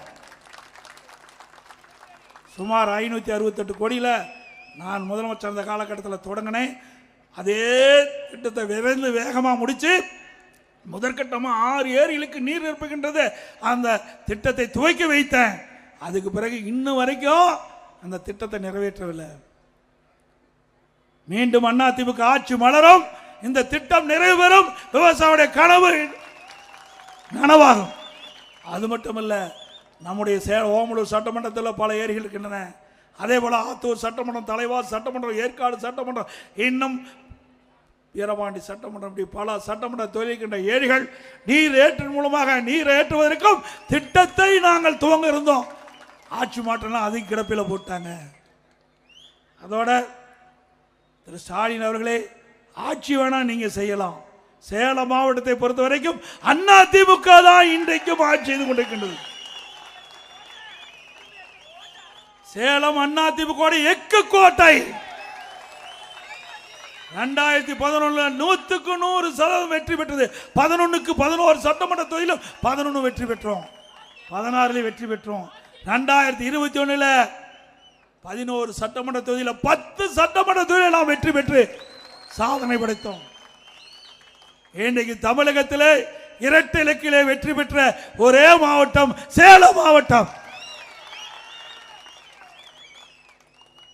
அது மட்டுமல்ல, இன்றைக்கு அனைத்து இந்திய அண்ணா திராவிட முன்னேற்ற கழக ஆட்சியில் இருக்கின்ற காரணத்தினால்தான் ஏழை எளிய ஒடுக்கப்பட்ட இன்றைக்கு பட்டியலின மக்கள் உயர்ந்த நிலைக்கு வர வேண்டும் என்ற அடிப்படையில் இன்றைக்கு அரசு பள்ளியில் படிக்கின்ற மாணவர்கள் அவருடைய கனவு மருத்துவராக வேண்டும், அந்த கனவை நனவாக்க வேண்டும் என்ற அடிப்படையில் அதிமுக அரசு செய்கின்ற பொழுது நான் முதலமைச்சர் இந்த காலகட்டத்தில் எதிர்கட்சிகள் கோரி வைக்கல, பொதுமக்கள் கோரிக்கை வைக்கல. அனைத்து இந்திய அண்ணா திராவிட முன்னேற்ற கழக அரசு அந்த ஏழை குடும்பத்தில் பிறந்த மாணவ மாணவியுடைய எண்ணங்களை நிறைவேற்றுகின்ற விதமாக 7.5% உள்ளிடஒதுக்கீடை கொண்டு வந்து சட்டம் இயற்றப்பட்டு அமுல்படுத்தப்பட்டு இன்றைக்கு சுமார் 2650 பேர் மருத்துவ கல்வி படித்துக் கொண்டிருக்கின்றார்கள். சேலம் மாவட்டத்தில் மட்டும் சுமார் 300க்கும் மேற்பட்ட மாணவ மாணவிகள், அரசு பள்ளியை படித்த மாணவ மாணவிகள் இன்றைக்கு மருத்துவ கல்வியில் இடம் கிடைத்து இன்றைக்கு மருத்துவ கல்வி படித்து வருகிறார்கள். இந்த 7.5% உள்ளிடஒதுக்கீட்டில் தேர்வு செய்தவர்கள் ஏழை குடும்பத்தைச் சேர்ந்தவர்கள். அவர்கள் மருத்துவ கல்வி கட்டணம் கட்ட முடியாது. அப்படிப்பட்ட நிலைமை அறிந்தவுடன், என்னுடைய கவனத்திற்கு வந்தவுடன், இந்த திட்டத்தின் மூலமாக தேர்வு செய்யப்பட்ட மாணவர்கள் 1 ரூபாய் கட்டணம் இல்லாமல் அத்தனையும் அரசாங்கமே அவர்களுக்கு கட்டணத்தை செலுத்தி அவர்கள் மருத்துவ கல்வி கற்க ஒரு வாய்ப்பை உருவாக்கி தந்த அரசாங்கம் அதிமுக அரசாங்கம். அதிமுக ஆட்சியில் தான் ஒரே ஆண்டில் 11 அரசு மருத்துவக் கல்லூரியை கொண்டாந்தோம். அம்மா இருக்கும்போது 6, அனைத்து இந்திய அண்ணா திராவிட முன்னேற்ற கழகம் 10 ஆண்டுல 17 அரசு மருத்துவக் கல்லூரி மருத்துவமனை கொண்டாந்திருக்கிறோம். அதே போல 67 கலை மற்றும் அறிவியல் கல்லூரி கொண்டு வந்து ஏழை எளிய குடும்பத்திலே பிறந்த மாணவ மாணவி குறைந்த கட்டணத்திலே பட்டப்படிப்பு படிக்கக்கூடிய சூழ்நிலையை உருவாக்கி தந்த அரசாங்கம் அதிமுக அரசாங்கம். அதேபோல 21 பாலிடெக்னிக் கல்லூரி, 5 கால்நடை மருத்துவக்கல்லூரி ஆராய்ச்சி நிலையம், 5 வேளாண்மை கல்லூரி, 7 சட்டக்கல்லூரி, சேலத்திலையும் சட்டக்கல்லூரியை நாம் கொடுத்திருக்கின்றோம். எண்ணி பார்க்க வேண்டும். இப்படி அதிகமான கல்லூரியை திறந்ததின் விளைவு கிராமத்திலிருந்து நகரம் வரை ஏழை குடும்பத்தில் பிறந்த மாணவனை குறைந்த கட்டணத்திலே பட்ட படிப்பு படிக்க சூழலை உருவாக்கி தந்தோம். இன்றைக்கு தமிழ்நாடு 2030 அடைய வேண்டிய இலக்கு மத்திய அரசு நிர்ணயிக்கப்பட்ட 2030 உயர்கல்வியிலே படிக்கக்கூடிய எண்ணிக்கை 2019-20 சாதித்தோம். திமுக ஆட்சி 2011 ஆட்சி மாற்றம் ஏற்பட்டது. அம்மா ஆட்சிக்கு வரும்போது 132 பேர் திராவிட முன்னேற்ற கழகத்தில் உயர்கல்வி படிச்சுட்டு இருந்தாங்க. மாண்பு அம்மா அவர்கள் ஆட்சியிலிருந்து நான் முதலமைச்சர் இருந்த வரை 10 ஆண்டு காலம் 2011-2021 வரை 10 ஆண்டு காலம் இந்த கல்விக்கு முன்னுரிமை கொடுத்து அதிகமான கல்லூரி திறந்ததன் விளைவு இன்றைக்கு 154 பேர் பட்ட படிப்பு படிக்கிற சூழ்நிலை உருவாக்கி அந்த 2030 அடைய வேண்டிய இலக்கை 2019 நாம் நிரூபித்து காட்டினோம். இப்படி ஒரு சாதனை படைத்த அரசாங்கம் அதிமுக அரசாங்கம். இன்றைக்கு ஒவ்வொரு துறையிலும் சாதனையை நாம் முத்திரை பதித்திருக்கின்றோம். இன்றைக்கு வேளாண்மை துறையிலே இந்தியாவிலேயே அதிக உணவு தானிய உற்பத்தியை பெருக்கி கிறிஸ் கருமான் என்ற விருதை தொடர்ந்து 5 முறை நாம் பெற்றோம். உள்ளாட்சி துறையிலே தேசிய அளவில் 145 விருதுகளை பெற்றிருக்கிறோம். போக்குவரத்து துறையிலே தேசிய விருதை பெற்றோம். மின்சார துறையிலே போக்குவரத்து விருதை பெற்றிருக்கிறோம். உயர்கல்வியிலே தேசிய விருதை பெற்றிருக்கிறோம். சமூகத்துறையிலே தேசிய விருதை பெற்றிருக்கிறோம். இப்படி பல துறையிலே தேசிய விருதை பற்றி ஒரு சிறந்த அரசாங்கம் என்று நாம் நிரூபித்து காட்டினோம். அதிமுக ஆட்சியில், திமுக ஆட்சியில் அப்படியே இருக்குது. ஊழல்ல சிறந்த அரசாங்கம், ஊழல் செய்வதில் சிறந்த அரசாங்கம். அதோட இந்தியாவிலேயே கடன் வாங்குவதில் முதல் மாநிலம் தமிழ்நாடு. ஸ்டாலினுக்கு பொருத்தம் எவ்வளவு? இதுவரைக்கும் 4,38,000 கோடி கடன் வாங்கிட்டாங்க. 4.5 ஆண்டுல 4,38,000 கோடி கடன் வாங்கிட்டாங்க.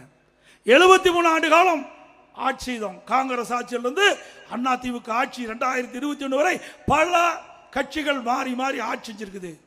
அந்த காலகட்டம் முழுவதும் 2021 வரை 5,18,000 கோடி தமிழ்நாட்டுடைய கடன் அளவு. திராவிட முன்னேற்ற கழகம் ஆட்சி பொறுப்பேற்று 4.5 ஆண்டு காலம் 2021 2026 வரை 25 வரை 4,38,000 கோடி கடன் வாங்கியிருக்கிறீங்க. இன்னும் ஒரு வருஷம் இருக்குது. அந்த 25க்கு பிறகு மார்ச்சுக்கு பிறகு 26 மார்ச் வரை 1 லட்சம் கோடி கடன் வாங்க போறீங்க. ஆக திராவிட முன்னேற்ற கழகம் 5 ஆண்டு கால ஆட்சியில் 5,38,000 கோடி கடன் வாங்கி சாதனை படைச்சிருக்கிறீங்க. இந்த ஆண்டுக்கு முன்பு போன ஆண்டு பத்திரிகையில் பார்த்திருப்பீங்க, இந்தியாவிலேயே கடன் வாங்குவதில் முதல் மாநிலம் தமிழ்நாடு. இந்த கடன்லாம் எப்படி கட்ட போறோம்? நீங்க தாங்க கட்டணும். எப்படி கட்டணும்? வரி போடுவாங்க. இப்ப எப்படி வீட்டு வரி போட்டாங்க, கரண்டுக்கு கட்டணத்தை அதிகப்படுத்தினாங்க. இப்படி வரி போட்டு மக்களிடத்தில் வசூலாகி ஏழை மக்களை வஞ்சிக்கின்ற அரசாங்கம் இது. சரி, நீங்க கடன் வாங்கினீங்க, என்ன திட்டத்தை கொண்டாந்தீங்க? நாம் 100 ஏரி திட்டத்தை கொண்டாந்தோம். நல்ல சாலைகளை போட்டோம், நல்ல பாலங்களை கட்டி கொடுத்தோம், நிறைய கல்லூரிகளை கொடுத்தோம். நான் இவ்வளவு கல்லூரி திறந்திருக்கிறேன். ஒரு அரசு கல்லூரியா உங்களால கொண்டு வர முடிஞ்சுதா? ஒரு அரசு கல்லூரி கூட கொண்டு வர முடியல. ஒரு அரசு கல்லூரி வரும் என்றால் 400 கோடி தேவை. 400 கோடி இருந்தா தான் ஒரு அரசு மருத்துவக் கல்லூரி கொண்டு வர முடியும். ஒரு அரசு கலை கல்லூரி என்றால் சுமார் 20 கோடி வேணும். பாலிடெக்னிக் கல்லூரினா 35 கோடி வேணும். இப்படி பல கல்லூரிகளை திறந்து அதுக்கு நிதி ஒதுக்கீடு செய்து கட்டடத்தை கட்டி இன்றைக்கு மாணவர்கள் உயர்கல்வி படிக்கக்கூடிய சூழ்நிலையை நாங்கள் உருவாக்கி தந்தோம். இவ்வளவு கடன் வாங்கி என்ன செஞ்சிருக்கிறீங்க? ஒண்ணுமே செய்யல. அதிமுக ஆட்சியில் கொரோனா காலம் ஒரு வருஷம் யாரையும் ஒருவர் பார்க்க முடியல. ஒரு கடுமையான வைரஸ் நோய், வைரஸ் பரவி இருந்தது, கொரோனா வைரஸ் பரவி இருந்தது. அது கொடிய நோய், மக்களை பாதுகாக்க வேண்டும் என்ற அடிப்படையில் ஒரு ஆண்டு அதிமுக அரசாங்கம் இருக்கின்ற பொழுது, நான் முதலமைச்சர் இருக்கின்ற பொழுது வருவாயே கிடையாது அரசாங்கத்துக்கு. டாஸ்மாக் கடை ஒரு வருஷம் மூடியாச்சு, பத்திரப்பதிவு ஒரு வருஷம் மூடியாச்சு, ரோட் டாக்ஸ் ஒரு வருஷம் மூடியாச்சு, பெட்ரோல் பங்க் மூடியாச்சு, வரி கிடையாது, ஜிஎஸ்டி தொழிற்சாலைகள் கிடையாது, கடை கிடையாது, ஜிஎஸ்டி வருமானம் கிடையாது. எந்த ஒரு வருமானம் இல்லாம சிறப்பான ஆட்சி கொடுத்த அரசாங்கம் அதிமுக அரசாங்கம். 40,000 கோடி கொரோனாவுக்கு செலவு. 40,000 கோடி கொரோனாவுக்கு செலவு. இன்றைக்கு ஏழை எளிய ஒடுக்கப்பட்ட நசுக்கப்பட்ட பட்டியல மக்கள் யாரும் பாதிக்கக்கூடாது என்பதற்காக சரியான சிகிச்சை கொடுத்தோம். விலையில்லாத விலை மதிக்க முடியாத உயிரை காப்பாற்றினோம். இந்தியாவிலேயே கொரோனா வைரஸ் பரவலை கட்டுப்படுத்திய முதல் மாநிலம் தமிழ்நாடு என்று பாரத பிரதமர் பாராட்டினார். ஒரு ஆண்டு ரேஷன் கடையில் உணவுப் பொருட்கள் விலையில்லாமல் கொடுத்தோம். அரிசி கொடுத்த விலையில்லாமல், சக்கரை கொடுத்தோம், எண்ணெய் கொடுத்தோம், தொழிலாளர்களுக்கு நிதி கொடுத்தோம், எல்லா குடும்ப அட்டைக்கும் 1000 ரூபாய் கொடுத்தோம். அதே காலத்தில் தைப்பொங்கல் வந்தபோது அந்த தைப்பொங்கல் பண்டிகை சிறப்பாக கொண்டாட என்பதற்காக கொரோனா காலத்தில் வேலை இல்லாமல் இருந்தாங்க. நம்முடைய தை பண்டிகை நம்முடைய கிராமத்திலிருந்து நகர வரை தை பிறந்தால் வழி பிறக்கும் என்ற அடிப்படையில் அந்த மக்கள் மகிழ்ச்சியோடு தை பண்டிகை கொண்டாட என்பதற்காக எல்லா குடும்ப அட்டைக்கு 2500 ரூபாய் நாங்கள் கொடுத்தோம். வருமானமே இல்லாத போது இவ்வளவு திட்டத்தையும் செஞ்சோம், இவ்வளவு உதவிகளும் செஞ்சோம். திமுக ஆட்சியில் கிட்டத்தட்ட 1,35,000 கோடி கூடுதலாக வருவாய் வருது. 2021 2021 அண்ணா திமுக ஆட்சியில் இருந்த வருவாயை விட 2024-25 நிதிநிலை அறிக்கையில் திராவிட முன்னேற்ற கழக அரசு அந்த நிதிநிலை புத்தகத்தில் தெரிவிச்சிருக்குது. 1,35,000 கோடி கூடுதல் வருவாய். அண்ணா திமுக ஆட்சி விட கூடுதல் வருவாய் 1,35,000 கோடி கூடுதலாக வருவாய் வருது. கடை அதிகமாக வாங்குறீங்க, திட்டம் எதுவும் இல்லை. இந்த பணம் எங்கே? மக்கள் கேட்கிறாங்க. இப்படிப்பட்ட அவல ஆட்சி தொடர வேண்டுமா? நீங்க சொல்லுங்க, தொடர வேண்டுமா? அதோட இன்றைக்கு திராவிட முன்னேற்ற கழகம் ஆட்சி வருவதற்கு முன்பு சுமார் 525 அறிவிப்புகள் வெளியிட்டாங்க. இன்றைக்கு முதலமைச்சர் சொல்கிறார், திமுக தேர்தல் அறிக்கையில் அந்த அறிவிப்பில் 98% நிறைவேற்றப்பட்டதா. எங்க நிறைவேறின? நீ நிறைய கிராமத்திலிருந்து வரைக்கும் 100 நாள் வேலை திட்டம் 150 நாளா உயர்த்தினாங்களா? சம்பளம் உயர்த்தினாங்களா? செஞ்ச வேலைக்கே சம்பளம் கொடுக்க முடியல இந்த ஆட்சியில். ஏழை எளிய மக்கள் இன்றைக்கு கிராமத்தில் இருக்கின்ற அந்த 100 நாள் வேலை திட்டத்தில் பணிபுரிந்த பெண் ஊழியர்களுக்கு முறையாக சம்பளம் கூட கொடுக்க முடியல. இன்றைக்கு மத்திய அரசு கிட்ட நாங்கள் வாதாடி போராடி, ஆளுங்கட்சியாக இருந்தாலும் எதிர்கட்சியாக இருந்தாலும் மக்கள் பிரச்சனை வருகின்ற பொழுது மக்களுக்காக குரல் கிடைக்கின்ற ஒரே கட்சி அண்ணா திமுக கட்சி. அந்த அடிப்படையில் மத்திய அமைச்சரை சந்தித்து தமிழ்நாட்டிற்கு 100 நாள் வேலை திட்டத்தில் பணிபுரிந்த மக்களுக்கு இன்றைக்கு மத்திய அரசிலிருந்து நிதி கிடைக்கவில்லை என்று மாநில அரசு இன்றைக்கு குற்றம் சொல்லிக் கொண்டிருக்கின்றது. உடனடியாக மத்திய அரசு அந்த ஏழை மக்களுக்கு கிடைக்க வேண்டிய நிதி கிடைக்க வேண்டும் என்று கோரிக்கை வைத்துடன் முதல் கட்டமாக 2,999 கோடி நிதியை விடுவித்த மத்திய அரசாங்கம். இது அண்ணா திமுக. அதோட திமுக ஆட்சியில் நெல்லுக்கு கரும்புக்கு விலை அதுவும் கொடுக்கல. நெசவாளர் நலன் சொன்னாங்க, நெசவாளர் விசைத்தறி அப்படியே மறந்துட்டாங்க. நீங்க நெசவாளரும் விசைத்தறியும் நலிவடைந்து விட்டது இந்த ஆட்சியில். அண்ணா திமுக ஆட்சிக்கு வந்தா விசைத்தறியும் அந்த கைத்தறியும் மீண்டும் புத்துயிர் பெறுவதற்கு உண்டான நடவடிக்கை அண்ணா திமுக அரசு எடுக்கும். அவர்களுக்கு பசு வீடுகள் கட்டி கொடுக்கப்படும். அதே போல அனைத்து இந்திய அண்ணா திராவிட முன்னேற்ற கழகம் ஆட்சிக்கு வந்த உடனே இந்த கிராமத்திலிருந்து நகர வரை வீடு இல்லாத ஏழை மக்களுக்கு அண்ணா திமுக ஆட்சியிலே நிலம் இல்லை என்றாலும் அண்ணா திமுக ஆட்சியை நிலம் வாங்கி அற்புதமான காங்கிரீட் வீடு கட்டி கொடுக்கப்படும். இப்பொழுது கட்டுகின்ற வீடு மாடி இல்லை, பல லட்சம் மதிப்புள்ள அற்புதமான தரமான வீடு நம்முடைய ஏழை மக்களுக்கு கட்டி கொடுக்கப்படும், பட்டியல மக்களுக்கு கட்டி கொடுக்கப்படும். அதே போல ஒவ்வொரு தீபாவளி வருகின்ற பொழுதும் நம்முடைய தாய்மார்களுக்கும் சகோதரிகளுக்கும் சிறப்பான அற்புதமான சேலை உங்களுக்கு வழங்கப்படும். தீபாவளி என்று ஒவ்வொரு தீபாவளியும் வழங்கப்படும். அதனால் பொங்கலுக்கு இந்த அரசாங்கம் வந்த பிறகு தரமான சேலை வேஷ்டி வழங்கவில்லை. அண்ணா திமுக ஆட்சி வளர்ந்த பிறகு தரமான வேஷ்டி சேலை நம்முடைய ஏழை மக்களுக்கு தைப்பொங்கல் போது வழங்கப்படும். நீட் தேர்வு ரத்துனாங்க, இதுவரைக்கும் ரத்தே இல்லை. இப்போ முதலமைச்சர் கை விரிச்சிட்டாரு. நீதிமன்றத்தில் இருந்ததுனால நீதிமன்ற தீர்ப்பை எதுக்க முடியலன்னு நாங்களும் தான் அதான் சொல்லிட்டு இருந்தோம்.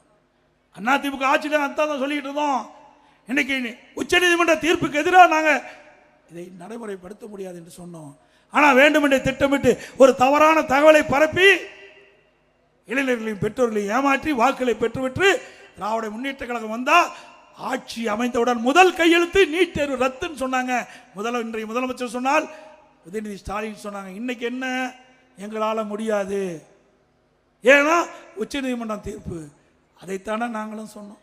மக்களை ஏமாற்றுவதிலே வல்லவர்கள், அழகாக பேசுவாங்க, கவர்ச்சிகரமாக பேசுவாங்க. ஏமாந்துடாதீங்க. அது மட்டும் இல்லை, திரு உதயநிதி ஸ்டாலின் சொன்னார், நீட் தேர்வை ரத்து செய்வதற்கு ரகசியம் இருக்குன்னு சொன்னார். இதுவரைக்கும் ரகசியத்தையே சொல்லல. தேர்தல் வர இருக்குது, சீக்கிரம் ரகசியத்தை சொல்லுங்க, மக்கள் ஆவலோட எதிர்பார்த்துட்டு இருக்கிறாங்க. அதே போல ஆட்டோ வச்சிருக்கிறவங்க சிரமப்பட்டு இருப்பதாக கோரிக்கை வச்சாங்க.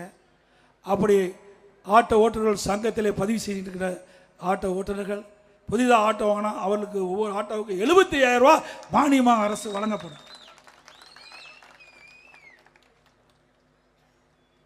இன்றைக்கு ஸ்டாலின், உங்களோட ஸ்டாலின் இதுவரைக்கும் யாரோட இருந்தாரோ தெரியல.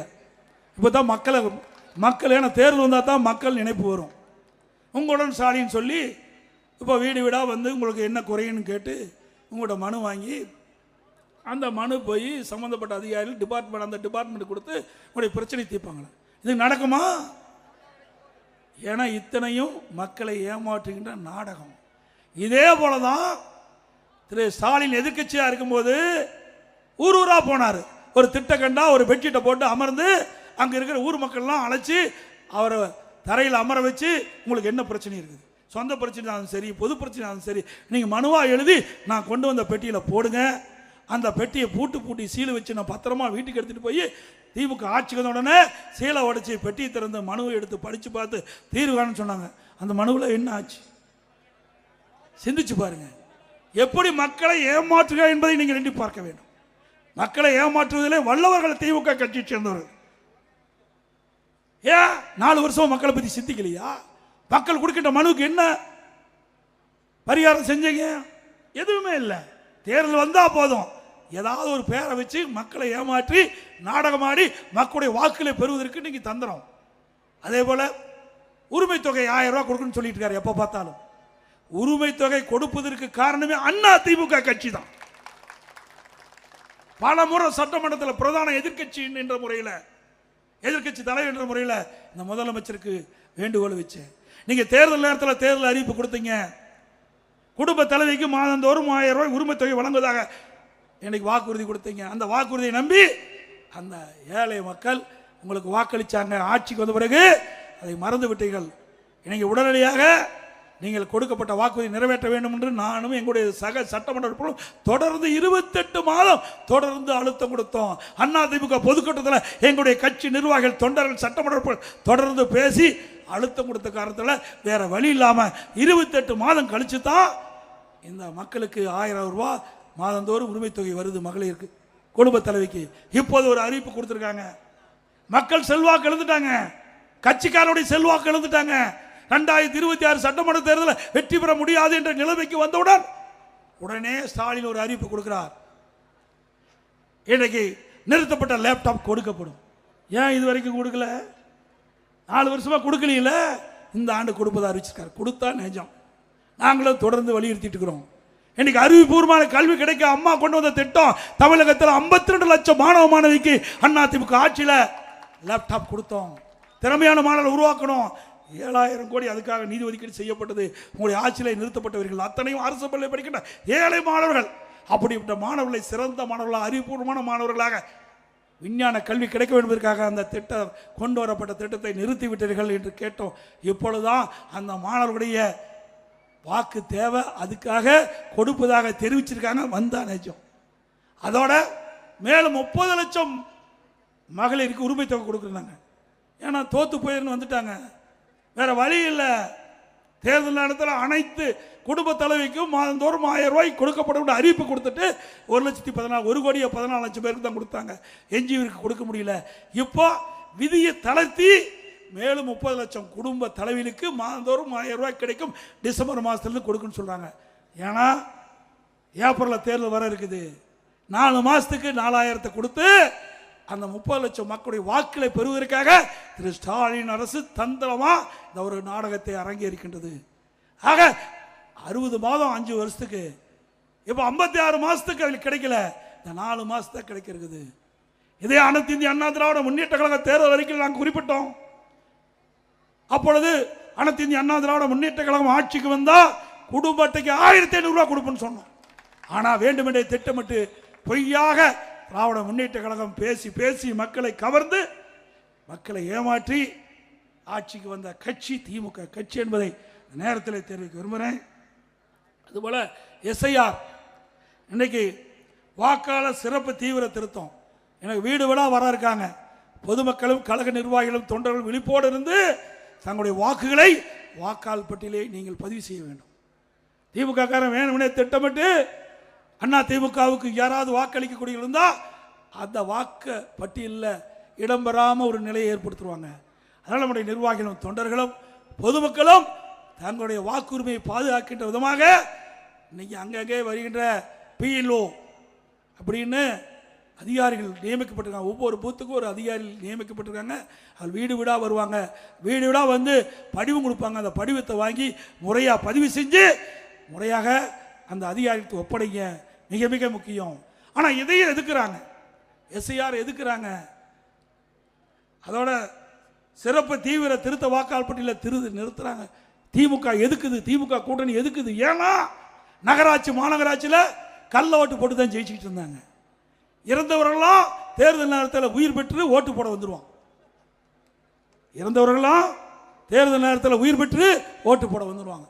அதையெல்லாம் இறந்தவர்களாம் வாக்காளர் பட்டியலிருந்து நீக்கப்படுகிறது.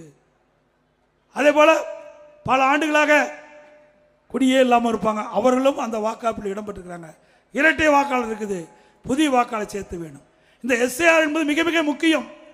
போலி வாக்காளர்களை நீக்குவது, தகுதியான வாக்காளர்களை வாக்காளர் பட்டியலில் இடம்பெற செய்வது, அதுதான் எஸ்ஐஆர். அதை ஏன் எதுக்குற? அதில் என்ன ஒன்று கஷ்டம் இருக்குது? ஆளுங்கட்சி திமுக கட்சி, ஆளுங்கட்சி சேர்ந்த அரசு அதிகாரிகள் தான் இன்னைக்கு வந்து வீடு வீடாக வர்றாங்க. ஆக இதை நம்ம எதிர்ப்பதை போல ஒரு தோற்றத்தை அறிவிச்சு திமுக கட்சிக்காரன் வீடு வீடாக போயிட்டு இருக்கான். உண்மைதானே? எல்லா இடத்துக்கு வரான்ல. ஒரு பக்கம் எதுக்குறான், ஒரு பக்கம் நம்மளை ஏமாற்றி வீடு வீடாக வந்து அவன் மக்களுக்கு அந்த படிவத்தை கொடுப்பதற்கு அவர்களே கொடுப்பதற்கு முயற்சி செய்கிறாங்க. அப்படிலாம் எந்த பிஎல்ஓவும் திமுக கட்சிக்காரன் அந்த படிவத்தை கொடுக்கக்கூடாது. பிஎல்ஓ இன்றைக்கு மாவட்ட நிர்வாகம் தேர்தல் ஆணையம் ஒவ்வொரு பூத்துக்கும் ஒரு அதிகாரி நியமிச்சிருக்கிறாங்க. அவர் தான் படிவத்தை கொடுக்கணும். வாக்காளர்கிட்ட பூர்த்தி செஞ்ச பிறகு வாக்காளர்கிட்ட பெற வேண்டும்.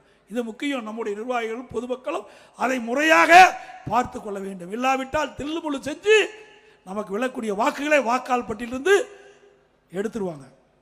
அது இடம்பெறாத ஒரு சூழ்நிலை உருவாக்கிடுவாங்க. அதனால் எஸ்ஐஆர் என்பது மிக முக்கியம். அந்த சிறப்பு தீவிர திருத்த வாக்காளர் பட்டியலை முழுமையாக நம் கழக நிர்வாகிகளும் தொண்டர்களும் பொதுமக்களும் நீங்கள் கவனமாக இருந்து தங்களுடைய வாக்குகளை அந்த வாக்காளர் பட்டியலை சேர்க்க வேண்டும், தங்களுடைய பெயர்களை வாக்காளர் பட்டியலை சேர்க்க வேண்டும் என்று அன்போடு இந்த நேரத்தில் கேட்டுக்கொள்கிறேன். அப்புறம் ஓரணியில் தமிழ்நாடு. இன்றைக்கு ஒவ்வொரு கட்சியும் கட்சியில் உறுப்பினர் சேர்த்துவாங்க. யார் விருப்பப்படுவாங்களோ அந்த விருப்பப்பட்டவர்கள் அந்த கட்சியுடைய படிவத்தை வாங்கி பூர்த்தி செஞ்சு அதை கொடுத்து உறுப்பினரை பெறுவாங்க. ஆனால் திமுகவில் கட்சியுடைய செல்வாக்கு இழந்துட்டாங்க, கட்சிக்காரனுடைய செல்வாக்கு இழந்துட்டாங்க. அதனால ஓரணியில் தமிழ்நாடு பேரை வச்சு வீடு வீடாக கதவை தட்டி அந்த படிவத்தில் எடுத்துகிட்டு போய் இதில் கையெழுத்து போடுங்கன்னு கெஞ்சி கூத்தாடி கையெழுத்து வாங்கி உறுப்பினர் சேர்க்கக்கூடிய அவலநிலை திமுகவுக்கு வந்துட்டு. எப்படி கேவலமான நிலைக்கு போயிட்டு திமுக கட்சி. கட்சிக்காரனுடைய செல்வாக்கு எழுந்துட்டாங்க, பொதுமக்களுடைய செல்வாக்கு எழுந்துட்டாங்க. அடுத்த ஆண்டு 2026 ஆண்டு நடைபெற்ற சட்டமன்ற பொதுத் தேர்தலில் அனைத்து இந்திய அண்ணா திராவிட முன்னேற்ற கழக தலைமையில் அமைக்கப்படுகின்ற கூட்டணி பெரும்பான்மை இடங்களே வெற்றி பெறும். அண்ணா திமுக தனி பெரும்பான்மையோடு ஆட்சி அமைக்கும் என்பதை நேரத்தில் தெரிவித்து வேண்டுமென்றே திட்டமிட்டு பல பத்திரிகைகளும் ஊடகங்களும் தவறான செய்தி வெளியிட்டிருக்குது. எதையும் நம்ப வேண்டாம். சிறப்பான கூட்டணி அமையும், யாரும் கவலைப்பட வேண்டாம். அது மட்டுமல்ல, திரு ஸ்டாலின் அவர்கள் அவருடைய கட்சி நம்பல, ஸ்டாலின் அவர்கள் சொந்த கட்சி திமுகவை நம்பல, கூட்டணி நம்பிக்கொண்டிருக்கிறது. அண்ணா திமுக கட்சி நம்புது, மக்களை நம்புது. அதோட இன்னைக்கு ஏதோ திருடுவாங்க, பணத்தை திருடுவாங்க, நகையை திருடுவாங்க, பொருளை திருடுவாங்க. இப்போ என்னன்னா உடம்புல இருக்கிற கிட்னி திருடுறாங்க. நீ உஷாரா இருங்க. யாராவது இங்கே வந்திருக்கிற கழக நிர்வாகிகள் தொண்டர் பொதுமக்கள் உங்கள் உற்றார் உறவினர் நம்பர் யாராவது திமுக கட்சிக்காரன் நடத்துகிற மருத்துவமனைக்கு போயிருந்தீங்களா? நீ போய் ஸ்கேன் பண்ணி பார்த்துங்க. உங்கள் உடம்புல இருக்கிற உறுப்புகள்லாம் உள்ள கரெக்டாக இருக்குதான்னு பார்த்துங்க. ஏன்னா அண்மையில் திமுக கட்சி சேர்ந்த எம்எல்ஏ நடத்துகின்ற மருத்துவமனையில் கிட்னி முறைகேடு நடந்ததா தகவல் கிடைத்து இந்த திமுக அரசாங்கமே அங்கே போய் ஒரு கமிட்டி நியமித்து அந்த கமிட்டி போய் அந்த மருத்துவமனை சோதனை செய்ய பொழுது முறைகேடு நடந்து கண்டுபிடிக்கப்பட்டு இதுவரைக்கும் நடவடிக்கை எடுக்கலை. இது மிக மோசமானது என்பதை நேரத்தில் எண்ணி பார்க்க வேண்டும். அதிமுக ஆட்சி வந்த பிறகு முறையாக விசாரிக்கப்பட்டு இப்படி ஏழை எளிய வறுமையில் இருக்கின்ற மக்களை கிட்னியை திருடுகின்ற அந்த நிலை மாற வேண்டும். அந்த கிட்னி திருடுகின்றவர்கள் முறைகேடாக கிட்னியை எடுக்கப்பட்டவர்கள் மீது விசாரிக்கப்பட்டு சட்ட நீதியாக நடவடிக்கை எடுக்கப்படும் என்ற அறிவிப்பை இந்த நேரத்தில் தெரிவித்து, எல்லா முதலமைச்சரும் வெளிநாடு போவாங்க, என்ன முதலீடு ஈர்க்க போவாங்க. நம்ம முதலமைச்சர் ஸ்பெயினுக்கு போனார், அங்கே உலகத்தில் உலக நாட்டுக்கெல்லாம் போகிறார், பல நாட்டுக்கு போனார், ஸ்பெயினுக்கு போனார், ஜெர்மனிக்கு போனார், அமெரிக்கா போனார், துபாய்க்கு போனார், பல இடத்துக்கு போனார். அங்கே கூட தொழில் முதலீட்டு ஈர்ப்பான்னு தான் பார்த்தேன். ஆனால் ஸ்பெயினில் போய் சைக்கிள் ஓட்டிகிட்டு இருக்கார். ஏங்க இதுக்காகவே நீங்கள் ஸ்பெயினுக்கு போனீங்க, அங்கே போய் சைக்கிள் ஓட்டிகிட்டு இருக்கார். இப்படிப்பட்ட முதலமைச்சராக நாட்டை ஆண்டா எங்கே போய் முதலீடு வரும்? முதலீடை ஈர்க்க போல முதலீடு செய்ய போனார் இன்றைய முதலமைச்சர். அது மட்டும் இல்லை, இதே ஸ்டாலின் அவர்கள் ஜெர்மன் நாட்டுக்கு போகும்போது அந்த பத்திரிகையாளர் சந்திப்பு நடந்தது. அப்பொழுது 922 புரிந்துணர்வு திராவிட முன்னேற்றங்கள் ஆட்சி பொறுப்பேற்ற பிறகு 922 புரிந்துணர்வு ஒப்பந்தங்கள் போடப்பட்டதாகும். சுமார் 10,62,000 கோடி தொழில் முதலீட்டை ஈர்க்கப்பட்டதாகும். அதோடு இந்த திட்டங்கள் நிறைவேறுகின்ற பொழுது சுமார் 32 லட்சம் பேருக்கு வேலை கிடைக்கும் என்ற ஒரு செய்தி சொன்னார். அதோட 77% புரிந்துணர்வு ஒப்பந்தங்கள் நிறைவேற்றப்பட்டதா சொன்னார். அப்படி 77% புரிந்துணர்வு ஒப்பந்தங்கள் நிறைவேற்றப்பட்டனா 77% தொழில்கள் தமிழகத்தில் தொடங்கப்பட்டதுன்னு சொன்னால் 25 லட்சம் பேருக்கு வேலை கிடைச்சிருக்கணும். இங்கே ஓமலூரில் ஏதாவது வேலை கிடைச்சிருக்குதா? கிடைச்சிருக்குதுங்களா? அத்தனையும் பச்சை பொய். இதெல்லாம் அவர் ஜெர்மன் நாட்டுக்கு செல்கின்ற பொழுது அந்த விமான நிலையத்தில் செய்தியாளர் சந்திப்பில் இப்படிப்பட்ட ஒரு பச்சை பொய்ய சொல்லிய முதலமைச்சர் இன்றைய முதலமைச்சர் ஸ்டாலின் என்பதை நேரத்தில் நினைவு கொள்ள வேண்டும். அதே அனைத்து இந்திய அண்ணா திராவிட முன்னேற்றங்களை ஆட்சி இருக்கின்ற பொழுது நீதையும் புரட்சித் தலைவி அம்மாவில் தமிழகத்தினுடைய முதலமைச்சர் இருக்கின்ற பொழுது 2015ஆம் ஆண்டு தொழில் முதலீட்டார் மாநாட்டில் சென்னத்தை நடத்தி 2,62,000 கோடி தொழில் முதல் ஈர்க்கப்பட்டது. சுமார் 74 புரிந்துணர்வு ஒப்பந்தம் போட்டு பல புரிந்துணர்வு ஒப்பந்தங்கள் செயல்பாட்டுக்கு வந்து பல்லாயிரக்கணக்கான பேருக்கு வேலை வாய்ப்பு கிடைச்சது. அதே வழியில் வந்து அனைத்து இந்திய அண்ணா திராவிட முன்னேற்ற கழக அரசுகின்ற பொழுது நான் முதலமைச்சர் இருக்கின்ற பொழுது 2019 ஜனவரி மாதம் தொழில் முதலீட்டார் மாநாட்டை சென்னையில் நடத்தி சுமார் 3,05,000 கோடி தொழில் முதலீட்டு ஈர்க்கப்பட்டு 304 தொழில் புரிந்துணர்வு ஒப்பந்தங்கள் போடப்பட்டு பல தொழில்கள் நடைமுறைக்கு வந்து பல்லாயிரக்கணக்கான பேருக்கு வேலை கிடைச்சிருக்குது. இன்றைக்கு மத்திய அரசு அறிவிப்புப்படி ஸ்டாலின் 10,60,000 தொழில் முதலீட்டு ஈர்த்ததா சொல்றாங்க. மத்திய அரசாங்கம் எவ்வளவு தொழில் முதலீடு தமிழகத்தில் செய்யப்பட்டது என்ற விவரத்தை சொல்லியிருக்காங்க. 2022-23 17,247 கோடி தான் தொழில் முதலீடு செய்யப்பட்டிருக்குது. 2023-24 20,157 கோடி முதலீடு செய்யப்பட்டிருக்குது. 2024-25 31,103 கோடி தொழில் முதலீடு செய்யப்பட்டிருக்குது. ஆக 3 ஆண்டுகளில் 2025 மார்ச் வரை திராவிட முன்னேற்ற கழக ஆட்சியில் 68,507 கோடி தான் தொழில் முதலீடு தமிழகத்தில் வந்திருக்குது. ஆனால் இன்றைய முதலமைச்சர் 10,62,000 கோடி தொழில் 10,62,000 கோடி தொழில் முதலீட்டு ஈர்க்கப்பட்டதாகவும் 77% தொழில்கள் தொடங்கப்பட்டதாகவும் ஒரு அறிவிப்பை கொடுத்திருக்கின்ற எந்த அளவுக்கு மக்களை ஏமாற்றுகிறேன் என்பதை நாம் எண்ணி பார்க்க வேண்டும் என்று நேரத்தில் தெரிவித்து,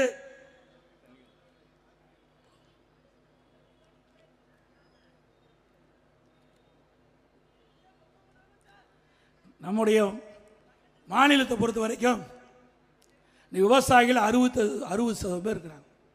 விவசாயத்தை நம்பி இருக்கின்ற மக்கள் 60% பேர், 40% பேர் தொழிலை நம்பி இருக்கின்றாங்க. இந்த 60% மக்களும் அவள் இரவென்றும் பகலென்றும் வெயிலும் மழையும் பொருட்படுத்தாமல் ரத்தத்தை வேர்வையாக மண்ணிலே சிந்து உழைத்து பிழைக்கக்கூடியவர்கள் இந்த 60% மக்கள்.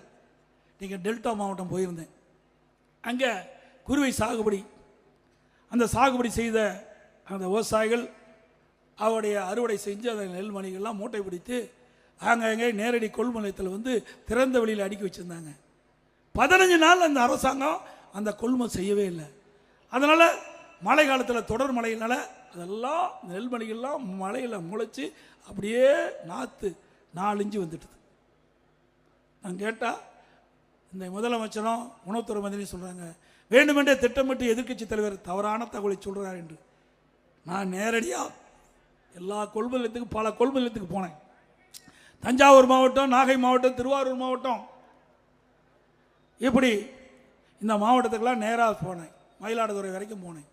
திருவாரூர்லேருந்து தஞ்சாவூர், திருவாரூர், நாகப்பட்டினம், மயிலாடுதுறை 4 மாவட்டத்தில் இருக்கின்ற நேரடி கொள்முதலுக்கு சென்று அங்கே என்ன நிலைமைன்னு விவசாயிகிட்ட கேட்டு இருந்தேன். அப்போ விவசாயிகள் கண்ணீர் மல்க சொன்னாங்க, நாங்கள் ஒரு ஏக்கருக்கு 35,000 ரூபா செலவு செஞ்சு பயிர் நடவு செஞ்சு அறுவடை செஞ்சு கொண்டு வந்த நெல்லை முறையாக கொள்முதல் செய்யலை. இங்கே நெல்லெல்லாம் முளைச்சி போச்சு. இன்னைக்கு தொடர் மழையில் காரணமாக நெல் குவியலாக குவிச்சு வச்சிருக்கிறோம். அந்த நெல்லெல்லாம் அவிஞ்சு போச்சுன்னு எடுத்து காட்டினாங்க. இந்த அரசாங்கம் நேரடியாக கொள்முதல் நிலையத்தில் கொள்முதல் செய்யாத கணத்தில் பல்லாயிரக்கணக்கான விவசாயிகள் இன்றைக்கு கண்ணீர் மல்க தன் உழைத்த நெல்லையெல்லாம் விற்க முடியாத அவலங்களை இந்த ஆட்சியில் ஏற்பட்டுகின்றது. இதற்கெல்லாம் முடிவு கேட்கின்ற தேர்தல் 2026 சட்டமன்ற தேர்தல் நேரத்தில் தெரிவித்து இந்த சேலம் மாவட்டத்திலே இன்றைக்கு ஓமலூர் சட்டமன்ற தொகுதியிலே அனைத்து இந்திய அண்ணா திராவிட முன்னேற்ற கழகத்துடைய கட்சியுடைய தொடக்க விழா மிகச் சிறப்பாக எழுச்சியாக இந்த பகுதியே ஓமலூர் பேரூராட்சி குளிக்கின்ற அளவுக்கு மக்கள் வேணும். கிட்டத்தட்ட 1.5 மணி நேரம் நான் பேசிட்டேன். 1.5 மணி நேரம் இங்கேயே அமர்ந்து நாட்டில் என்ன பிரச்சனை அதை முழுமையாக தெரிந்து கொண்டவர்கள் அத்தனை பேரும் நாட்டு மக்களுக்கு எடுத்து சொல்ல வேண்டும். இந்த ஆட்சியுடைய அவலங்களை மக்களுக்கு தெரிய வைக்க வேண்டும். இது மக்களோட ஆட்சி மிக விரைவாக அகற்றப்பட வேண்டும். அதற்கு அத்தனை பேரும் நீங்கள் துணைநிற்க வேண்டும் என்று நேரத்தில் கேட்டு, மக்களை காப்போம், தமிழகத்தை மீட்போம், மக்களை தமிழகத்தை மக்களை தமிழகத்தை மக்களை தமிழகத்தை பை பை ஸ்டாலின். நன்றி, வணக்கம்.